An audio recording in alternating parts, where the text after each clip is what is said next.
Good morning, Namaskaram. Good morning to respected teachers and my dear students.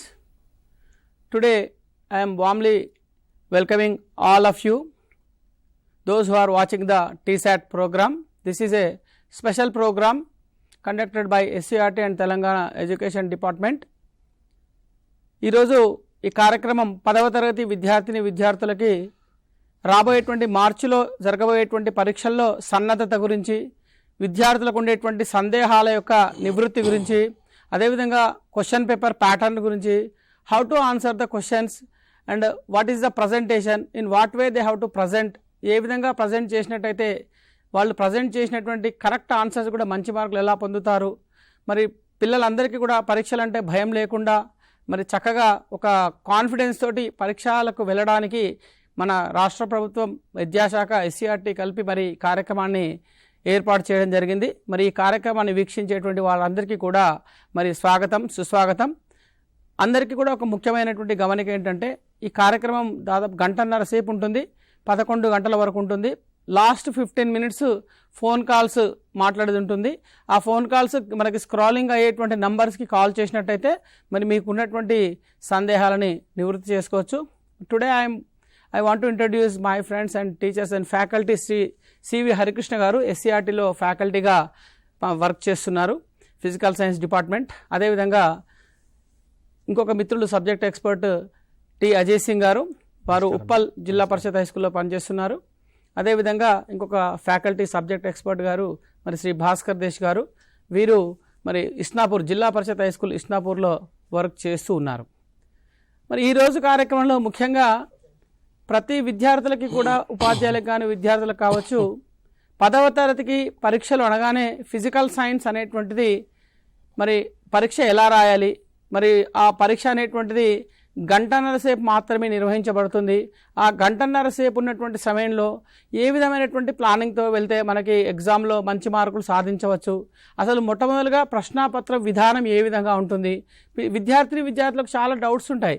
అసలు ఇందులో వచ్చేటువంటి ఏ పాఠం నుంచి ఎన్ని ప్రశ్నలు వస్తుంటాయి, ఈ పాఠం నుంచి ఖచ్చితంగా ఏమైనా ప్రశ్నలు వస్తాయా, అసలు ప్రశ్నాపత్రం అనేది ఎలా తయారు చేయబడుతుంది, ఇలాంటి సందేహాలన్నీ కూడా నివృత్తి కావాలి అంటే everybody has to know the what is the in what way the question paper will be prepared. Question paper ప్రశ్నాపత్రం అనేటువంటిది ఎలా తయారు చేయబడుతుంది, దేన్ని ఆధారం చేసుకొని తయారు చేయబడుతుంది అనేటువంటి అంశాల గురించి వివరించవలసిందిగా హరికృష్ణ గారిని కోరుచున్నాం. Sir please. నమస్కారం. మన ఫిజికల్ సైన్స్ ప్రశ్నాపత్రం మనకు 40 మార్కుల ప్రశ్నాపత్రం అది. సో 46 మార్కులు దాంట్లో ఉంటాయి. సో అందులో భాగంగా మనకు 40 మార్క్స్ స్కోర్ చేయడానికంటే ఒక ఛాయిస్ ఉంటుంది కాబట్టి 40 మార్కులు స్కోర్ చేసే విధంగా ఉంటుంది. సో ఇందులో మనకు పార్ట్ ఏ, పార్ట్ బి 2 రకాలుగా ఉంటాయి. సో పార్ట్ ఏ చూసినట్లయితే మనకు అందులో వెరీ షార్ట్ ఆన్సర్ క్వశ్చన్స్, అదేవిధంగా ఎస్ఏ క్వశ్చన్స్ ఉంటాయి. So very short answer question section 1 చూసినట్లయితే we need to right 3 out of 3. So each carries 2 marks. So total 6 marks. So in short answer question 3 out of 3 they need to right. So each carries 4 marks, 12 marks. And in essay questions type they need to write 2 out of 3. So each carries 6 marks. So 12 marks. And MCQ multiple choice questions are there, 10 out of 10 they need to write. So each carries 1 mark. So this is part A and part B. So next if you see the paper will be designed by the academic standards. ప్రశ్నపత్రం మొత్తం కూడా విద్యా ప్రమాణాల ఆధారంగా design చేయబడుతుంది. So విద్యా ప్రమాణాలు మనకు మొత్తంగా టెక్స్ట్ బుక్లో 7 ఉన్నాయి. పరీక్షల కోసం మనం ఏం చేసామంటే వాటిని 6 గ్రూపులుగా డివైడ్ చేయడం జరిగింది. సో ఈ 6 గ్రూపులను చూసినట్లయితే ఫస్ట్ AS1 చూసినట్లయితే మనకు academic standard 1 conceptual understanding weightage వచ్చేసి మనకు 40% ఉంటుంది. అంటే సుమారుగా 18 మార్కులు వస్తాయి దీంట్లో నుంచి. సో ఇది మేజర్. అంటే 18 మార్కులు అంటే సాధారణంగా 40 మార్కులకు రావాల్సిన మినిమం మార్కులు వచ్చేసి 14 మార్కులు. కానీ ఒక్క కాన్సెప్చువల్ అండర్స్టాండింగ్లోనే మనకు 18 మార్కులు కేటాయించడం జరిగింది. కాబట్టి కాన్సెప్చువల్ అండర్స్టాండింగ్ కనుక పర్ఫెక్ట్గా ఉన్నట్లయితే విద్యార్థి స్కోర్ ఎక్కువగా చేసే అవకాశం ఉంటుంది. అదేవిధంగా రెండవ అకాడమిక్ స్టాండర్డ్ చూసినట్లయితే మనకు asking questions and making hypothesis.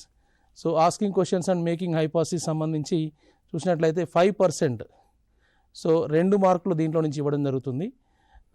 ఈ 2 మార్కులు అంటే మన పేపర్ డిజైన్ చూస్తే ఇదంతా ఫిక్స్డ్ డిజైన్, అంటే ఎలాంటి మార్పులు ఉండవు. సెక్షన్ 1లో ఏ క్వశ్చన్స్ వస్తాయో మనం ఈజీగా దాన్ని చూసుకోవచ్చు. 3వ అకాడమిక్ స్టాండర్డ్ వచ్చేసి మనకు ఎక్స్పెరిమెంటేషన్. సో దీనికి 18% అంటే 9 మార్కులు దీంట్లో రావడం జరుగుతుంది. అదేవిధంగా 4వ academic standard, 4th academic standard is information skills. So it has 8% weightage, so we will get 4 marks from it. And 5th one is drawing. So 15% is allotted to drawing, so you will get 7 marks from it. And AS6 last academic standard group is daily life applications. So we have 14% weightage is there, so we will get 6 marks in the question paper. So overall 100% paper will be given for 46 marks, and one choice is there. So due to the choice, children will get 40 marks for 46 marks. So మనం పిల్లలకి అందరికీ ఒక problem ఏంటి అంటే first 6 chapters లేకపోతే కొన్ని chapters నుంచి బాగా ఎక్కువ మార్కులు వస్తాయని ఒక అపోహ ఉంటుంది. సో ఇక్కడ పాఠ్యాంశాల వారీగా ఎలాంటి భారత్వం అనేది ఉండదు. There is no weightage for chapter. So చాప్టర్కి ఎలాంటి వెయిటేజ్ లేదు. సో మనం చూసినట్లయితే జస్ట్ కేవలం అకాడమిక్ స్టాండర్డ్ వెయిటేజ్ మీదనే ఈ క్వశ్చన్ పేపర్ అనేది డిజైన్ జరుగుతుంది, పాఠ్యాంశాల వారీగా లేదు. సో సెక్షన్ 1 ఒకసారి చూసినట్లయితే సెక్షన్ 1లో మనకు 3 క్వశ్చన్స్ ఉంటాయి.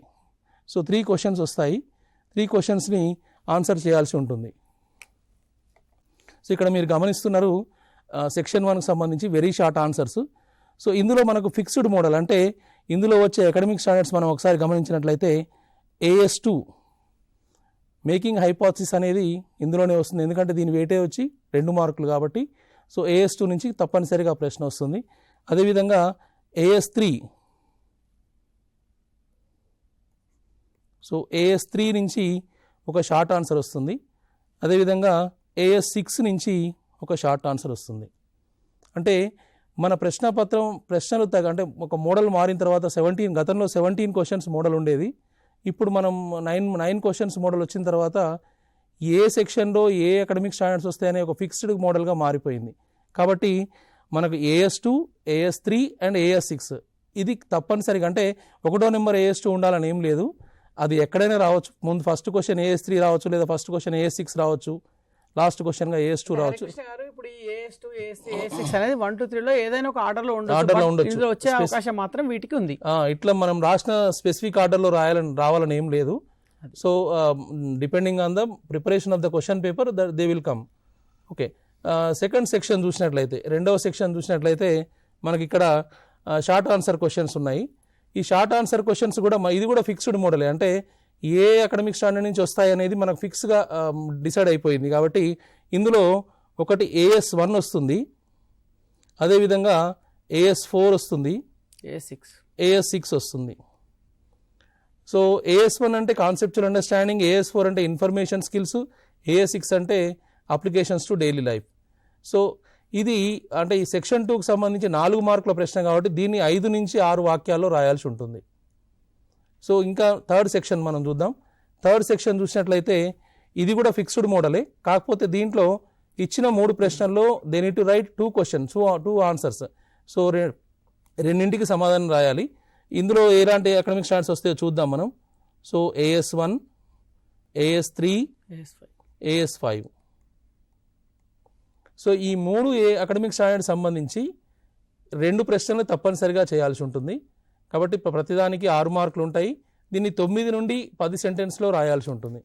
కాబట్టి ఫిజికల్ సైన్స్కి సంబంధించి మనకు బ్లూ ప్రింట్ అంటే సెక్షన్ల వారీగా వచ్చే మార్కులకు సంబంధించి ప్రతిదీ కూడా ఒక ఫిక్స్డ్ ప్యాటర్న్లో జరుగుతుంది. కాబట్టి ఇది ఒక ఫిక్స్డ్ మోడల్. కాబట్టి మనం ఎక్కడ ఎక్కువ స్కోర్ చేయాలో చూస్తే దాన్ని బట్టి మనం ప్రిపరేషన్ అనేది మనం స్టార్ట్ చేసుకోవచ్చు. నెక్స్ట్ మనకు MCQs ఉంటాయి, అంటే పార్ట్ బికి సంబంధించి. సో ఈ పార్ట్ బి రాయడానికి మనకు 15 నిమిషాల టైం ఉంటుంది. సో ఒక్కొక్క దానికి మనకు 1 మార్కు కేటాయించడం జరుగుతుంది. ఇందులో AS1కు సంబంధించి 8 ప్రశ్నలు వస్తాయి. AS5లో 1 ప్రశ్న వస్తుంది. అదేవిధంగా AS3 నుంచి 1 వస్తుంది. అంటే majority of the MCQs are coming from conceptual understanding. So conceptual understanding ఎక్కడైతే ఎక్కువ ఇన్ఫర్మేషన్ ఉందో టెక్స్ట్ బుక్లో అందులో నుంచి క్వశ్చన్స్ వచ్చే అవకాశం ఉంటుంది. కాబట్టి కాన్సెప్చువల్ అండర్స్టాండింగ్ కనుక పర్ఫెక్ట్గా ఉన్నట్లయితే మనకు 10 మార్కులు అంటే ఇది చాలా కీలకమైంది. ఇప్పుడు ఇందులో ఎలాంటి ఛాయిస్ ఉండదు. కాబట్టి section 1, section 2, section part B సంబంధించి పర్ఫెక్ట్గా మొత్తం రాయాల్సి ఉంటుంది. కాబట్టి ఈ 3 అంశాల మీద మనం కాన్సన్ట్రేట్ చేయాల్సి ఉంటుంది. ఓకే, ఇంకొన్ని విషయాలు చూసినట్లయితే విద్యార్థులు ముందుగానే ఒక అపోహ పెట్టుకుంటారు. ఏంటి అంటే భౌతిక రసాయన శాస్త్రం అనేది చాలా కఠినమైందని, అంటే ఎంతో బాగా టఫ్గా ఇస్తారని, అట్లా ఆ విధంగా చాలా అపోహలు ఉంటాయి విద్యార్థుల్లో. సో ఉపాధ్యాయులు విద్యార్థులు కూడా అలాంటి అపోహలు మనం ఉపాధ్యాయులు తీసేయాలి. సో అంటే కఠినమైన భావన కాదు. మనం చూస్తే ఒక సీక్వెన్స్లో మనం చదివినట్లయితే అంటే సెక్షన్ల వారీగా ఏ అకాడమిక్ స్టాండర్డ్స్ వస్తున్నాయి, ఎంత స్కోర్ సాధించవచ్చు అనేది ఈజీగా మనం ఫైండ్ అవుట్ చేయొచ్చు. అంటే విద్యార్థులతోటి ఉపాధ్యాయులు ఒక ప్రణాళిక తయారు చేసుకొని అకాడమిక్ స్టాండర్డ్ వారీగా ఏ విధమైనటువంటి ప్రశ్నలు మనం ఫోకస్ చేస్తే అకాడమిక్ స్టాండర్డ్ వారీగా ప్రతి అకాడమిక్ స్టాండర్డ్ కి 10 ప్రశ్నలు తయారు చేసుకుంటే సులభంగా అంటే వెనుకబడిన విద్యార్థి ఎవరైతే ఉన్నారో, టీచర్ సపోర్ట్ లెర్నర్ ఎవరైతే ఉన్నారో వారు కూడా సులభంగా మంచి మార్కులు సాధించే అవకాశం ఉంటుంది. అదేవిధంగా ప్రశ్నపత్రం ఇవ్వగానే చాలామంది పిల్లలు చేసే తప్పు ఏంటి అంటే ముఖ్యంగా వాళ్ళు తొందరపడి ఏదో రాసేస్తుంటారు. అంటే ప్రశ్న స్వభావాన్ని అర్థం చేసుకోరు.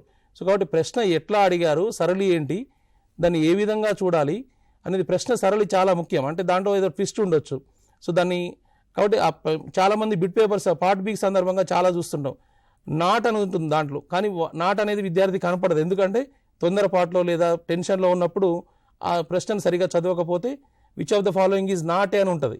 ఆ నాట్ని వాళ్ళు గుర్తించలేరు. So in the examination reading plays vital role. Yes sir. So they need to read the test question paper twice. So 2-3 సార్లు చదవాలి తప్పనిసరిగా. చదివి దాని స్వభావాన్ని అర్థం చేసుకున్న తర్వాత ప్రారంభించాలి, అంటే రాయడం మొదలు పెట్టాలి. తొందరపడి ముందే రాసి అంటే తప్పులు జరిగే అవకాశాలు జరిగే. హరికృష్ణ గారు, పిల్లలకి చాలా అదేంటంటే ఈ సందర్భంలో కూడా సార్ మేము ఉన్నటువంటి గంటన్నర టైంలో కూడా మాకు ఇది టైం చదవడానికి అంత అవకాశం ఉంటుందా అనే ఒక స్కోప్ ఉంటుంది. మరి మనకు ఉండేవి 9 ప్రశ్నలే. సో కాబట్టి మరి ఆ సమయం మనకు సరిపోతుంది అంటారా? 9 ప్రశ్నలు ఈజీగా సరిపోతుందండి. Very short answers. అంటే ఈ క్వశ్చన్ పేపర్ డిజైన్లో ఏ ప్రశ్నకి ఎన్ని నిమిషాలు పడుతుందని ఆల్రెడీ మనం టెస్ట్ చేసిన తర్వాతనే ఇలాంటి క్వశ్చన్ పేపర్ అంటే ఏ క్వశ్చన్ పేపర్ అయినా మనం టెస్ట్ పెట్టేటప్పుడు దానికి సంబంధించి ఎలాంటి ఎన్ని నిమిషాల్లో ఒక ప్రశ్న రాయొచ్చు, ఎస్ఏ క్వశ్చన్కి ఎన్ని నిమిషాలు పడుతుంది, అదేవిధంగా బిట్ పేపర్కి ఎన్ని నిమిషాలు పడుతుందని టెస్ట్ చేసిన తర్వాతనే ఇది ఇస్తారు. కాబట్టి దానికి సరైన విధంగా మనం చేసుకోవచ్చు. సో మంచి ప్లాన్ చేసుకోవాలి. ముందు ఏంటి అంటే పరీక్షల్లో మంచి మార్కులు రావాలంటే మొత్తం చదివి అంతగా కాకుండా ఒక ప్లాన్ ప్రకారం ఒక సిస్టమేటిక్ వేలో చదివినట్లయితే ప్రతి విద్యా ప్రమాణం నుంచి కూడా అంటే ఎవ్రీ అకాడమిక్ స్టాండర్డ్ నుంచి we need to prepare 10 to 15 questions. So that అది అంటే మొత్తం టోటల్ సిలబస్ కవర్ అయ్యే విధంగా ఉండాలి. అట్లే విధంగా ప్రాక్టీస్ ఈజ్ ఇంపార్టెంట్. సో నాకు అన్ని క్వశ్చన్స్ ప్రిపేర్ అయినాయి, వచ్చినాయి, లిస్ట్ వచ్చినాయి, కానీ నేను ప్రాక్టీస్ చేయలేదు. నేను ఒక ఎస్ఏ రాయడానికి ఐఎమ్ టేకింగ్ 30 minutes. సో 30 నిమిషాలు టైం తీసుకుంటే ఏమవుతుంది, ఉన్న టైం అంతా అయిపోతుంది. కాబట్టి సో దానికి అలాంటి టైం 15 minutes ఉంది. కాబట్టి ఈ 15 minutesలో ఎస్ఏ క్వశ్చన్ ఎట్లా రాయాలనేది ప్రాక్టీస్ చేయాలి. బాగా ప్రాక్టీస్ చేసినట్లయితే ఆ టైం కూడా మనం టైం మేనేజ్మెంట్ అనేది చాలా ఇంపార్టెంట్ ఎగ్జామినేషన్లో. 1 hour 30 minutes కాబట్టి 1 hour 15 minutesలో పేపర్ అంతా అయిపోవాలి. నెక్స్ట్ 15 minutesలో పార్ట్ బి చేయాలి. కాబట్టి పార్ట్ బి చేసినప్పుడు కూడా చాలా ముఖ్యమైన విషయం ఏంటంటే 15 minutes ఉంటాయి. అంటే ఈచ్ క్వశ్చన్ క్యారీస్ 1.5 minutes, అంటే 1.5 minutes ఉంటుంది. ఆ 1.5 minutesలో చదివి దాన్ని ఒకవేళ ప్రాబ్లం ఉంటే దాన్ని సాల్వ్ చేయడం కానీ ఇలాంటి కొంచెం టెక్నిక్స్ మనం ప్రాక్టీస్ చేస్తుండే. అన్ని జిల్లాలు కూడా ప్రాక్టీస్ టెస్టులు పెడుతున్నారు ఇప్పుడు. సో ప్రాక్టీస్ టెస్టులు ప్రీ ఫైనల్లో ప్రాక్టీస్ అనేది ఆ టైం మేనేజ్మెంట్ అనేది మనం టెస్ట్ చేసుకోవాలి ఒకసారి. థ్యాంక్ యూ హరికృష్ణ గారు. మరి ప్రశ్నపత్రానికి సంబంధించి ఏ విధమైనటువంటి ప్రశ్నలు రావచ్చు, ప్రశ్నపత్రాన్ని ఏ విధంగా తయారు చేస్తారు, అంటే అకాడమిక్ స్టాండర్డ్ని బేస్ చేసుకొని, అదేవిధంగా ఒక లెసన్ వారీగా ఏ విధమైనటువంటి ప్రాధాన్యత ఉండదు, మరి ఓన్లీ అకాడమిక్ స్టాండర్డ్ని బేస్ చేసుకొని మాత్రమే ప్రశ్నపత్రం తయారు చేయబడుతుంది. అదేవిధంగా మరి ప్రతి పాఠం నుంచి ఒక మల్టిపుల్ చాయిస్ క్వశ్చన్ వచ్చేటువంటి అవకాశం ఉంటుంది. రెండవ డౌట్ ఏంటంటే పిల్లలకి మీరు అన్ని కూడా చాలా క్లారిటీగా చెప్పారు. మనకు ఉన్నటువంటి 12 పాఠాల్లో నుంచి 9 పాఠాలు పార్ట్ ఏలో కవర్ అయితే మిగిలినటువంటి 3 పాఠాలు ఏవైతే పార్ట్ ఏలో కవర్ కాలేదో ఆ పాఠాలన్నీ కూడా those lessons are covered in the part B. So కాబట్టి ప్రతి పాఠం నుంచి మాత్రం క్వశ్చన్ అనేటువంటిది వస్తుంది. But there is no weightage of questioning. And అదేవిధంగా కనీసం 1 మార్క్ అయినా ఇవ్వాలి. అంటే క్వశ్చన్ పేపర్ సెట్టర్కి నిబంధన ఏంటి అంటే ప్రతి చాప్టర్లోంచి కనీసం 1 మార్క్ అయినా ఇవ్వాలి. గరిష్టంగా ఎన్ని మార్కులు అయినా ఇవ్వచ్చు. అంటే every chapter should have at least 1 mark. It depends on academic standards. ఆ చాప్టర్లు ఎన్ని వస్తాయి అనేది డిసైడ్ అవుతుంది. గతంలో వచ్చిన ప్రశ్న పత్రాలలో రిపీట్ కానివి ఇవన్నీ చాలా ఉంటాయి. అందులో కండిషన్స్ బట్టి ఒక టెస్ట్ క్వశ్చన్ పేపర్ అనేది డిజైన్ చేయబడుతుంది. Right sir, thank you. మరి పిల్లలకి ప్రశ్నాపత్రానికి సంబంధించి క్షుణ్ణంగా వివరించారు. అదేవిధంగా పిల్లలకి తొందరపాటు లేకుండా హరిగా కాకుండా వాళ్ళు చక్కగా ఇచ్చినటువంటి క్వశ్చన్ పేపర్ ఇవ్వగానే they have to go through the question paper thoroughly, ఒకసారి రీడ్ చేసిన తర్వాతనే బెస్ట్ ఆప్షన్ని మంచిగా వచ్చినటువంటి క్వశ్చన్ ప్రజెంట్ చేయాలని చెప్పడం జరిగింది. నిజంగా కూడా స్టూడెంట్స్ చాలా అలా మిస్టేక్స్ చేస్తూ ఉంటారు. సో ఈ సూచనలన్నీ కూడా పాటిస్తూ రాబోయేటువంటి పరీక్షలు కూడా మంచి మార్కులు తెచ్చుకుంటారని ఆశిస్తూ, మరి ప్రశ్నాపత్రం అనేటువంటిది అకాడమిక్ స్టాండర్డ్ వారీగా ప్రిపేర్ అవుతుంది, తయారు చేయబడుతుంది అని చెప్పేసి హరికృష్ణ గారు తెలియపరచడం జరిగింది. మరి ఈ అకాడమిక్ స్టాండర్డ్స్ మనం సైన్స్లో తీసుకున్నప్పుడు మరి 7 రకాలైనటువంటి విద్యా ప్రమాణాలు ఉన్నాయి. There are 7 academic standards, but 6th academic standard is clubbed and giving one area in the examination. So academic standard first one, that is conceptual understanding. So conceptual understanding lo which type of questions will be posed and what is the role of the academic standard 1 in the question paper, elanti questions అందులో post చేయొచ్చు అనేటువంటి అంశాల గురించి భాస్కర్ దేశ్ గారు వివరించవలసిందిగా కోరుచున్నాను. నమస్కారం అండి. మనకి 40 మార్కుల పేపర్లో కనుక చూసినట్లయితే ఇప్పుడే మన మిత్రుడు హరికృష్ణ గారు చెప్పినట్టుగా 40 మార్కుల పేపర్లో AS1 సంబంధించి అకాడమిక్ స్టాండర్డ్ 1 కాన్సెప్చువల్ అండర్స్టాండింగ్ సంబంధించి 18 మార్కులు, 40% 18 మార్కుల వరకు మనకు వచ్చేటువంటి అవకాశం ఉందనేటువంటి విషయాన్ని మనకు తెలియజేశారు. ఈ 18 మార్కులలో సెక్షన్ వారిగా కూడా మనం గమనించినట్లయితే సెక్షన్ 1లో ఎలాంటి క్వశ్చన్స్ రావడం లేదు, సెక్షన్ 2లో ఒక 4 మార్కుల క్వశ్చన్, సెక్షన్ 3లో ఒక 6 మార్కుల క్వశ్చన్, అండ్ పార్ట్ బిలో కనుక చూసినట్లయితే ఉన్నటువంటి మొత్తం 10 మల్టిపుల్ చాయిస్ క్వశ్చన్స్ లో 8 మల్టిపుల్ చాయిస్ క్వశ్చన్స్ కూడా అకాడమిక్ స్టాండర్డ్ 1 నుండి రావడాన్ని మనం గమనిస్తున్నాం. దీంట్లో మనం ఒకసారి కాన్సెప్చువల్ అండర్స్టాండింగ్ కింద మనం చూసినట్లయితే ఏ అంశాలు వస్తున్నాయి దీంట్లో కనుక చూసినట్లయితే ముఖ్యంగా వివరించడం, ఎక్స్ప్లెయిన్ చేయండి అని చెప్పేసి ఏదన్నా ఒక అంశం తీసుకొని ఆ అంశం గురించి ఎక్స్ప్లెయిన్ చేయండి అనేటువంటిది. అదేవిధంగా గివింగ్ ఎగ్జాంపుల్స్, ఉదాహరణలు అడగడము అనేటువంటిది కూడా అకాడమిక్ స్టాండర్డ్ 1 కిందికి మనకు రావడం జరుగుతుంది. ముఖ్యంగా రీజన్స్, వై అనేటువంటి క్వశ్చన్తో స్టార్ట్ అయ్యేటువంటిది. అలాంటి క్వశ్చన్స్ మనం కొన్ని క్వశ్చన్స్ కూడా ఇప్పుడు చూద్దాం. రీజన్స్ అనేటువంటివి కూడా దీంట్లోకి రావడం జరుగుతుంది. అదేవిధంగా భేదాలు మరియు పోలికలు, డిఫరెన్సెస్ అండ్ సిమిలారిటీస్, ఇవి కూడా అకాడమిక్ స్టాండర్డ్ 1 కిందికే వస్తాయి. తర్వాత ప్రాక్టీస్ ప్రాబ్లమ్స్ అనేటువంటివి, మనము న్యూమరికల్ ప్రాబ్లమ్స్ అనేటువంటివి చాప్టర్ 1లో కానివ్వండి, చాప్టర్ 4లో కానివ్వండి, న్యూమరికల్ ప్రాబ్లమ్స్ అనేటువంటివి కూడా ఈ అకాడమిక్ స్టాండర్డ్ 1 కిందికే రావడం జరుగుతుంది. చాలా మంది విద్యార్థులు ఒక కన్ఫ్యూజన్ లో ఉంటారు.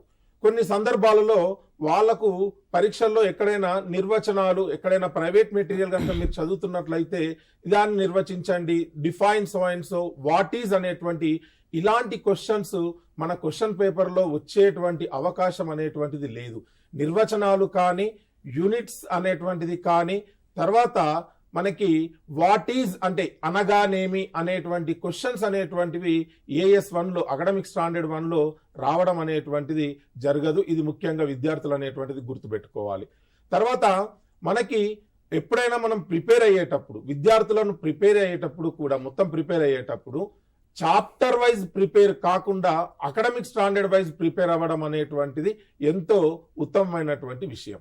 అకాడమిక్ స్టాండర్డ్ 1 సంబంధించిన చూసినట్లయితే ఒక చాప్టర్లో కాదు, ప్రతి చాప్టర్లో మనకున్నటువంటి 12 చాప్టర్స్లో ప్రతి చాప్టర్ నుండి కూడా మనం కొన్ని క్వశ్చన్స్ ని తయారు చేసుకోవచ్చు. ఉదాహరణకి ఇక్కడ మనకు స్క్రీన్ పైన కనిపిస్తున్నటువంటి కొన్ని క్వశ్చన్స్ ని కనుక మనం గమనించినట్లయితే, radius of curvature of the concave mirror is 30 centimeter. An object is placed 45 centimeter and 25 centimeter distance from the pole. Then mention the characteristics of the image formed. అంటే ఇక్కడ విద్యార్థులు ఒక చిన్న మిస్టేక్ చేస్తుంటారు. ఇది గమనించినప్పుడు ఏం చేస్తుంటారు అంటే, విద్యార్థులు అక్కడ విలువలు కనిపించాయి 30 సెంటీమీటర్ అని, 45 సెంటీమీటర్ అని, ఆ విలువలు కనిపించగానే ఇమ్మీడియట్ గా ఇదేదో ప్రాబ్లం ఏమో అని చెప్పేసి అనుకుని ప్రాబ్లం చేసుకుంటూ కూర్చుంటారు. ఇది ప్రాబ్లం కాదు. దాంట్లో క్వశ్చన్ ఏం అడుగుతున్నాడు, ద క్యారెక్టరిస్టిక్స్ అని చెప్పేసి క్యారెక్టరిస్టిక్స్ ఆఫ్ ది ఇమేజ్ అడుగుతున్నాడు. అంటే అక్కడ focal length, radius of the concave mirror 30 centimetre అన్నప్పుడు దాని ఫోకాల్ లెంత్ అనేటువంటిది 15 సెంటీమీటర్ అయితే ఆబ్జెక్ట్ ఎక్కడ పెట్టాడు, ఇక్కడ మనకి 45 సెంటీమీటర్ దగ్గర ఆబ్జెక్ట్ పెట్టినప్పుడు దాని క్యారెక్టరిస్టిక్స్ ఎట్లా ఉంటాయి అంటే ఫోకాల్ లెంత్ అనేటువంటి 15 centimetre, radius 30 centimetre, object placed at 45 centimetre is nothing but object placed beyond 45 centimetre అనేటువంటి విషయాన్ని అవగాహన చేసుకోవాలి. ఇలాంటి భాస్కర్ గారు మీరు అన్నట్టుగా ఇలాంటి ప్రశ్నలు ఇచ్చినప్పుడు విద్యార్థులు ఒక రఫ్ డయాగ్రామ్ వేసుకున్నారనుకోండి, ఏ విధమైనటువంటి మిస్టేక్ లేకుండా దానికి సమాధానం చేసే అవకాశాలు ఉంటాయి కదా. వాస్తవం అండి మీరు అనేటువంటి విషయం కూడా. ఇక్కడ ముఖ్యంగా కన్ఫ్యూజ్ అయ్యేటువంటిది ఏంటంటే న్యూమరికల్ వాల్యూస్ కనిపించగానే విద్యార్థులు ఇదేదో న్యూమరికల్ ప్రాబ్లం అనుకొని న్యూమరికల్ చేసుకుంటూ వెళ్తుంటారు. కాకుండా మన చారి గారు చెప్పినట్టుగా ఇప్పుడు ఒక రఫ్ డయాగ్రామ్ వేసుకున్నట్లయితే ఆ రఫ్ డయాగ్రామ్ లో ఆబ్జెక్ట్ అనేటువంటిది placed beyond C, on C, between C and F, between F and P అనేటువంటిది క్లియర్ గా వస్తుంది. దాని నుండి వాళ్ళు క్యారెక్టరిస్టిక్స్ ఆఫ్ ది ఇమేజ్ అనేది క్లియర్ గా రాసుకోవచ్చు. ఇలాంటి కొన్ని క్వశ్చన్స్ కూడా మనకి స్క్రీన్ పైన. భాస్కర్ గారు మీరు అన్నట్టుగా ఇప్పుడు ఫిజికల్ సైన్స్ లో స్పెషల్ గా ఫిజిక్స్ పార్ట్ కి సంబంధించినటువంటి అంశాల లోపల ఇలాంటి ప్రశ్నలు ఇచ్చినప్పుడు మనకు ఒక రఫ్ డయాగ్రామ్ వేసుకున్నప్పుడు, అంటే మీరు అన్నట్టుగా అకాడమిక్ స్టాండర్డ్ 1లో ప్రాబ్లమ్స్ వస్తాయని చెప్తున్నారు, అదేవిధంగా ఇందులో క్యారెక్టరిస్టిక్స్ ఆఫ్ ద ఇమేజ్ వస్తున్నాయి అంటున్నారు. కాబట్టి అలాంటి వాటిని సాల్వ్ చేసేటప్పుడు ఇచ్చినటువంటి ఇన్ఫర్మేషన్ని ఒక డయాగ్రామ్ రూపంలో మార్చుకున్నారంటే వారు దానికి సమాధానం రాయడం సులభంగా ఉంటుంది, మిస్టేక్స్ చేసేటువంటి అవకాశాలు కూడా చాలా తగ్గిపోతాయి. ఏమంటారు మీరు? అవునండి, ఖచ్చితంగా. ఎప్పుడైనా సరే అకాడమిక్ స్టాండర్డ్ 1 సంబంధించినటువంటి ప్రాబ్లమ్స్ కానీ, తర్వాత ఎక్స్ప్లెనేషన్ కానీ, క్యారెక్టరిస్టిక్స్ కానీ, ఇలాంటి ఏ క్వశ్చన్ వచ్చినా సరే అవసరమైన చోట రఫ్ డయాగ్రామ్ అనేటువంటిది ఖచ్చితంగా వేయాలి.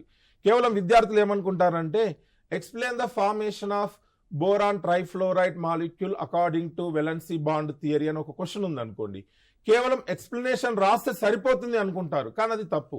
ఎక్స్ప్లెనేషన్ రాయడంతో పాటుగా ఒక రఫ్ డయాగ్రామ్ అనేటువంటిది, వెలెన్సీ బాండ్ థియరీ అన్నాడు, వెలెన్సీ బాండ్ థియరీ ప్రకారం ఆర్బిటాల్స్ ఇన్వాల్వ్ అవుతున్నాయి, ఆర్బిటాల్స్ ఇన్వాల్వ్ అయినప్పుడు ఆర్బిటాల్ యొక్క ఒక డయాగ్రామ్ వేసుకోవాలి. లేదా వెలెన్సీ ఎలక్ట్రాన్ థియరీ అన్నాడు అనుకోండి, లూయిస్ డాట్ స్ట్రక్చర్ ప్రకారము ఒక డయాగ్రామ్, రఫ్ డయాగ్రామ్. ఇలా డయాగ్రామ్ వేస్తూ ఎక్స్ప్లెయిన్ చేసినట్టయితే ఎవరైతే ఎగ్జామినర్ ఉంటారో, పేపర్ కరెక్షన్ చేస్తున్నటువంటి ఎగ్జామినర్ ఉంటారో, ఎగ్జామినర్ కూడా ఈజీగా విద్యార్థికి కంప్లీట్ గా వచ్చు అనేటువంటి భావన కలిగి పూర్తి మార్కులు ఇచ్చేటువంటి అవకాశం ఉంది. అలాగే డిఫరెన్సెస్ అడుగుతుంటాడు మనకి. డిఫరెన్సెస్ అడుగుతున్నప్పుడు ఒకవేళ 4 మార్క్స్ క్వశ్చన్ కనుక డిఫరెన్స్ అడిగాడు అనుకోండి, 4 మార్క్స్ క్వశ్చన్ డిఫరెన్స్ అడిగితే కనీసము 4 పాయింట్లు డిఫరెన్సెస్ రాయగలగాలి. 6 మార్క్స్ క్వశ్చన్స్ కి డిఫరెన్స్ అడిగాడు అనుకోండి, కనీసం 6 పాయింట్స్ డిఫరెన్సెస్ రాయగలగాలి. అంటే ఆ ప్రశ్న యొక్క స్వభావాన్ని హరికృష్ణ గారు ఇంతకుముందే చెప్పినట్టుగా ప్రశ్న యొక్క స్వభావాన్ని అర్థం చేసుకోండి. 4 మార్కులకు ఒక పేజీ మొత్తం నింపాల్సిన అవసరం లేదు, మనకి 5 నుండి 6 వాక్యాల్లో ఉంటే సరిపోతుంది అనేటువంటి అంశాన్ని మీరు గమనించాల్సి ఉంటుంది అని చెప్పి చూద్దాం. అలాగే స్క్రీన్ పైన ఇంకా కొన్ని మనకి క్వశ్చన్స్ చిన్న ఇది ఏంటంటే, ఇప్పుడు మీరు అన్నట్టుగా ఇందులో ప్రాబ్లమ్స్ చాలా వచ్చే అవకాశాలు ఉన్నాయి అంటున్నారు కదా. ఈ ప్రాబ్లమ్స్ సాల్వ్ చేసేటప్పుడు ఎలక్ట్రిక్ సర్క్యూట్స్లో కావచ్చు, లేదా లైట్కి సంబంధించినటువంటి మిర్రర్స్లో కావచ్చు, లెన్సెస్లో కావచ్చు, వీళ్ళు డయాగ్రామ్స్ రఫ్ డయాగ్రామ్ వేసుకుంటే సైన్ కన్వెన్షన్ దగ్గర కూడా పొరపాటు జరగకుండా ఉంటుంది. కాబట్టి సో విద్యార్థులు ఆ విషయాన్ని కూడా గమనించి ఆ సైన్ కన్వెన్షన్ కరెక్ట్గా ఉండాలంటే ఒక రఫ్ డయాగ్రామ్ వేసుకున్నట్టయితే మనకి ప్రిన్సిపల్స్ ఆఫ్ ఎవాల్యుయేషన్లు కూడా మనం సూచిస్తూ ఉంటాం, రఫ్ డయాగ్రామ్ వేస్తే ఒక మార్క్ దానికి అలాట్ చేయండి అని చెప్పేసి. కాబట్టి దాన్ని కూడా పాటిస్తే బాగుంటుందని నేను అనుకుంటున్నాను.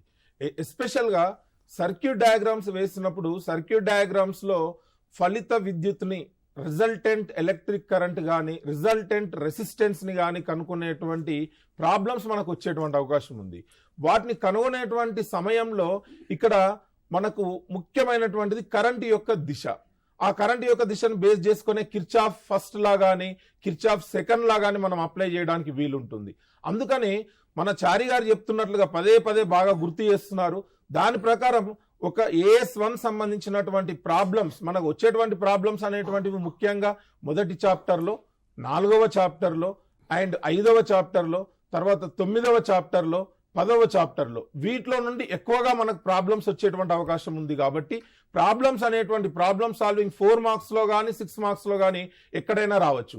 4 మార్క్స్ లో వచ్చింది అనుకోండి, మీకు ఎలాంటి చాయిస్ లేదు, ఖచ్చితంగా ప్రాబ్లం చేయాల్సి ఉంటుంది. అందుకని ప్రాబ్లమ్స్ ని కూడా ఎక్కడ కూడా వదిలేయకుండా ఖచ్చితంగా చూసుకోవాలని చెప్పేసి విద్యార్థులకు తెలియజేస్తున్నాను. భాస్కర్ రేష్ గారు, ఇప్పుడు మనకి 2వ పాఠం రసాయన సమీకరణ, కెమికల్ ఈక్వేషన్స్ అండ్ బ్యాలెన్సింగ్ అనే లెసన్లో so in that also there are volume relation and volume mass relation and questions ఉన్నాయి.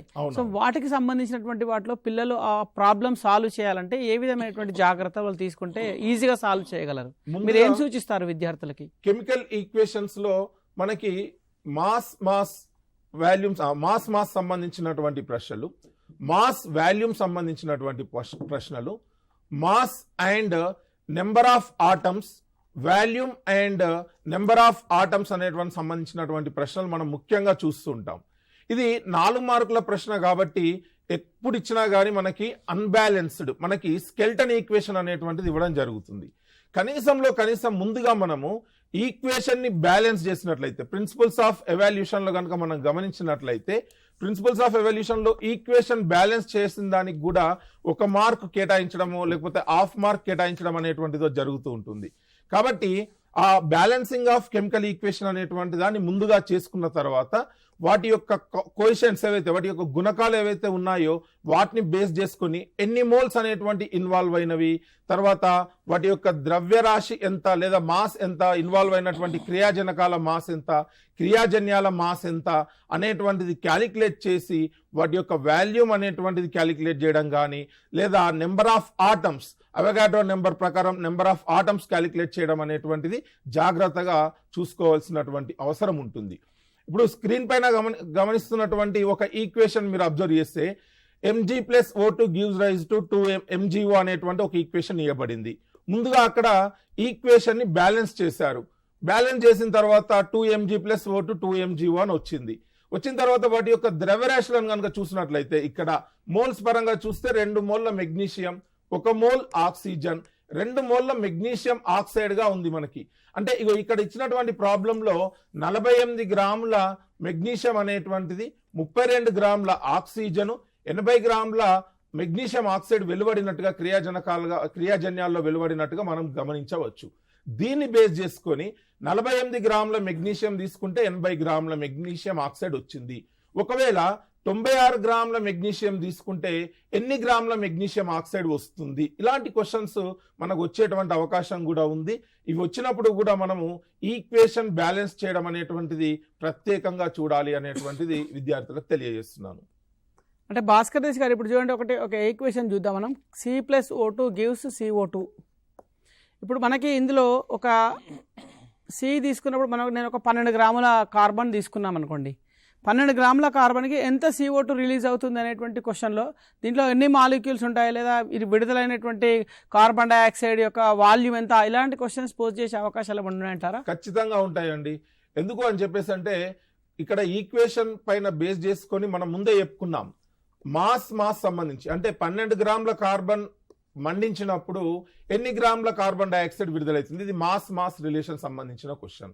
ఒకవేళ 12 గ్రాముల కార్బన్ కాకుండా 24 గ్రాముల కార్బన్ మండించినట్లయితే ఎన్ని మోల్ ఎన్ని సంఖ్య, ఎంత మోల్ల కార్బన్ డైఆక్సైడ్ విడుదలవుతుంది అనేటువంటిది. ఇక్కడ 1 mole carbon, 1 mole oxygen, 1 mole carbon dioxide equation లో కనుక మీరు చూసినట్లయితే, ఒకవేళ 24 గ్రాముల కార్బన్ అన్నాం అనుకోండి, 24 గ్రాముల కార్బన్ అంటే అది 2 మోల్లకు సమానం.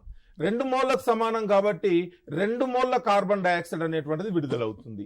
అదేవిధంగా 2 మోల్స్ లో ఎంత ఘన పరిమాణాన్ని ఆక్రమిస్తుంది అనేటువంటి క్వశ్చన్ కూడా అడగచ్చు. అది చూసినట్లయితే 1 మోల్ 22.4 లీటర్ల ఘన పరిమాణాన్ని ఆక్రమిస్తే 2 మోల్లది ఎంత ఆక్రమిస్తుంది అంటే 2 × 22.4 లీటర్ల ఘన పరిమాణాన్ని ఆక్రమిస్తుంది. అదేవిధంగా అణువుల సంఖ్య అనేటువంటిది కూడా 2 మోల్ల కార్బన్ డైఆక్సైడ్ అనేటువంటిది ఎన్ని అణువులు దాంట్లో ఉంటాయి అంటే 6.022 × 10⁻23 × 2 మోల్స్. ఎందుకంటే అక్కడ మనకు 1 mole of gas 6.022 × 10⁻23 volume atoms అనేటువంటిది దాంట్లో ఉండడం అనేటువంటిది మనకు జరుగుతుంది.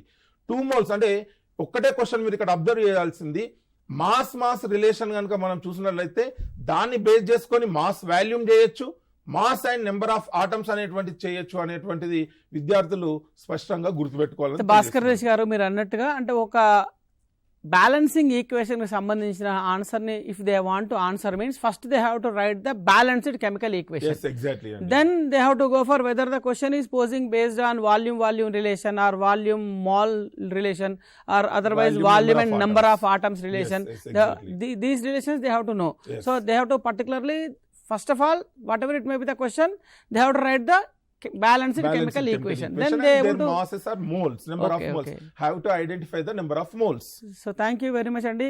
అకాడమిక్ స్టాండర్డ్ 1 కాన్సెప్చువల్ అండర్స్టాండింగ్కి సంబంధించినటువంటి ఈచ్ అండ్ ఎవ్రీ పాయింట్ని ఎలా సాల్వ్ చేయాలి, ఎలాంటి which type of questions will be post in the annual examination చాలా చక్కగా వివరించారు. మరి అకాడమిక్ స్టాండర్డ్ 1 తర్వాత మనకు సెకండ్ ఏరియా వచ్చేసి academic standard 2 hypothesis and questioning. So questioning and హైపోథసిస్లో క్వశ్చనింగ్ అనేది క్లాస్ రూమ్ ట్రాన్సాక్షన్లో ఫినిష్ అవుతుంది. The assessment will be done in the especially in the hypothesis in the summative examination, especially for the 10th class students in the annual examinations must and should one question will become. So section 1లో మనకి ఏ విధమైనటువంటి chance లేదు. ఆ ఏ విధమైనటువంటి chance లేని area లోపల ఏస్ 2కి సంబంధించి హైపోథసిస్కి సంబంధించి ఒక క్వశ్చన్ వచ్చే ఛాన్స్ ఉంది. కాబట్టి మరి అలాంటి ఈ ఏరియాలో ఏ విధమైనటువంటి ప్రశ్నలు రావచ్చు, which type of questions will B posed in that particular area, మరి అజయ్ సింగ్ గారిని ఈ అంశాన్ని వివరించవలసిందిగా కోరుచున్నాం. Okay, thank you sir. నిజానికి ఇప్పుడు మనకు ఇంతకుముందు హరికృష్ణ సార్ చెప్పినట్టుగా క్వశ్చన్ పేపర్ మనము అకాడమిక్ స్టాండర్డ్ వైజ్గా మనం అకాడమిక్ స్టాండర్డ్ వెయిటేజ్ ప్రకారంగా తయారు చేయబడుతుంది అని చెప్పడం జరిగింది.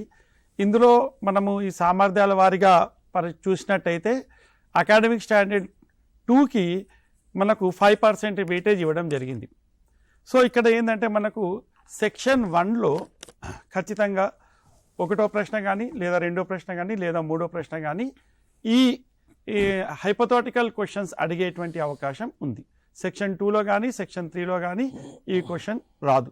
సో కేవలం 2 మార్కులు అయినప్పటికీ కూడా ఈ హైపోథెటికల్ క్వశ్చన్స్ అనేటువంటిది చాలా ఇంపార్టెంట్. ప్రతి చాప్టర్లో కూడా మనం చూసుకున్నట్టయితే మనము కనీసం 1-2 ప్రశ్నలను మనం హైపోథెటికల్ క్వశ్చన్ని మనం ఒకవేళ పికప్ చేసుకొని ఒక 10 ప్రశ్నలను తయారు చేసుకున్నట్టయితే డెఫినెట్గా అందులోంచి మనము ఒక ప్రశ్న చేసేటువంటి అవకాశం ఉంటుంది.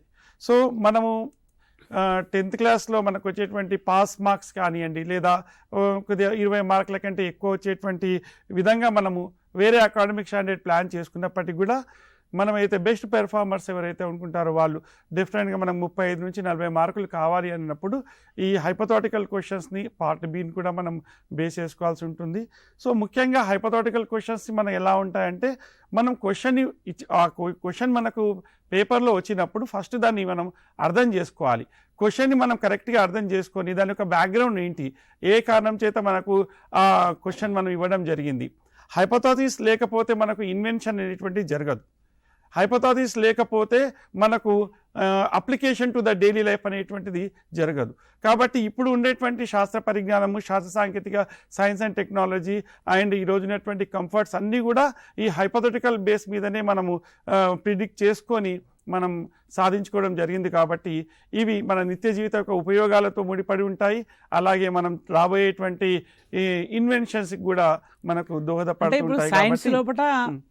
Questioning and hypothesis plays vital role to develop the science and technology. Correct, చాలా ఇంపార్టెంట్ అది. దీని ద్వారానే ఇప్పుడు సైన్స్ ముందుకెళ్తుంది అనేటువంటి దాన్ని మనం చూస్తూ ఉన్నాము.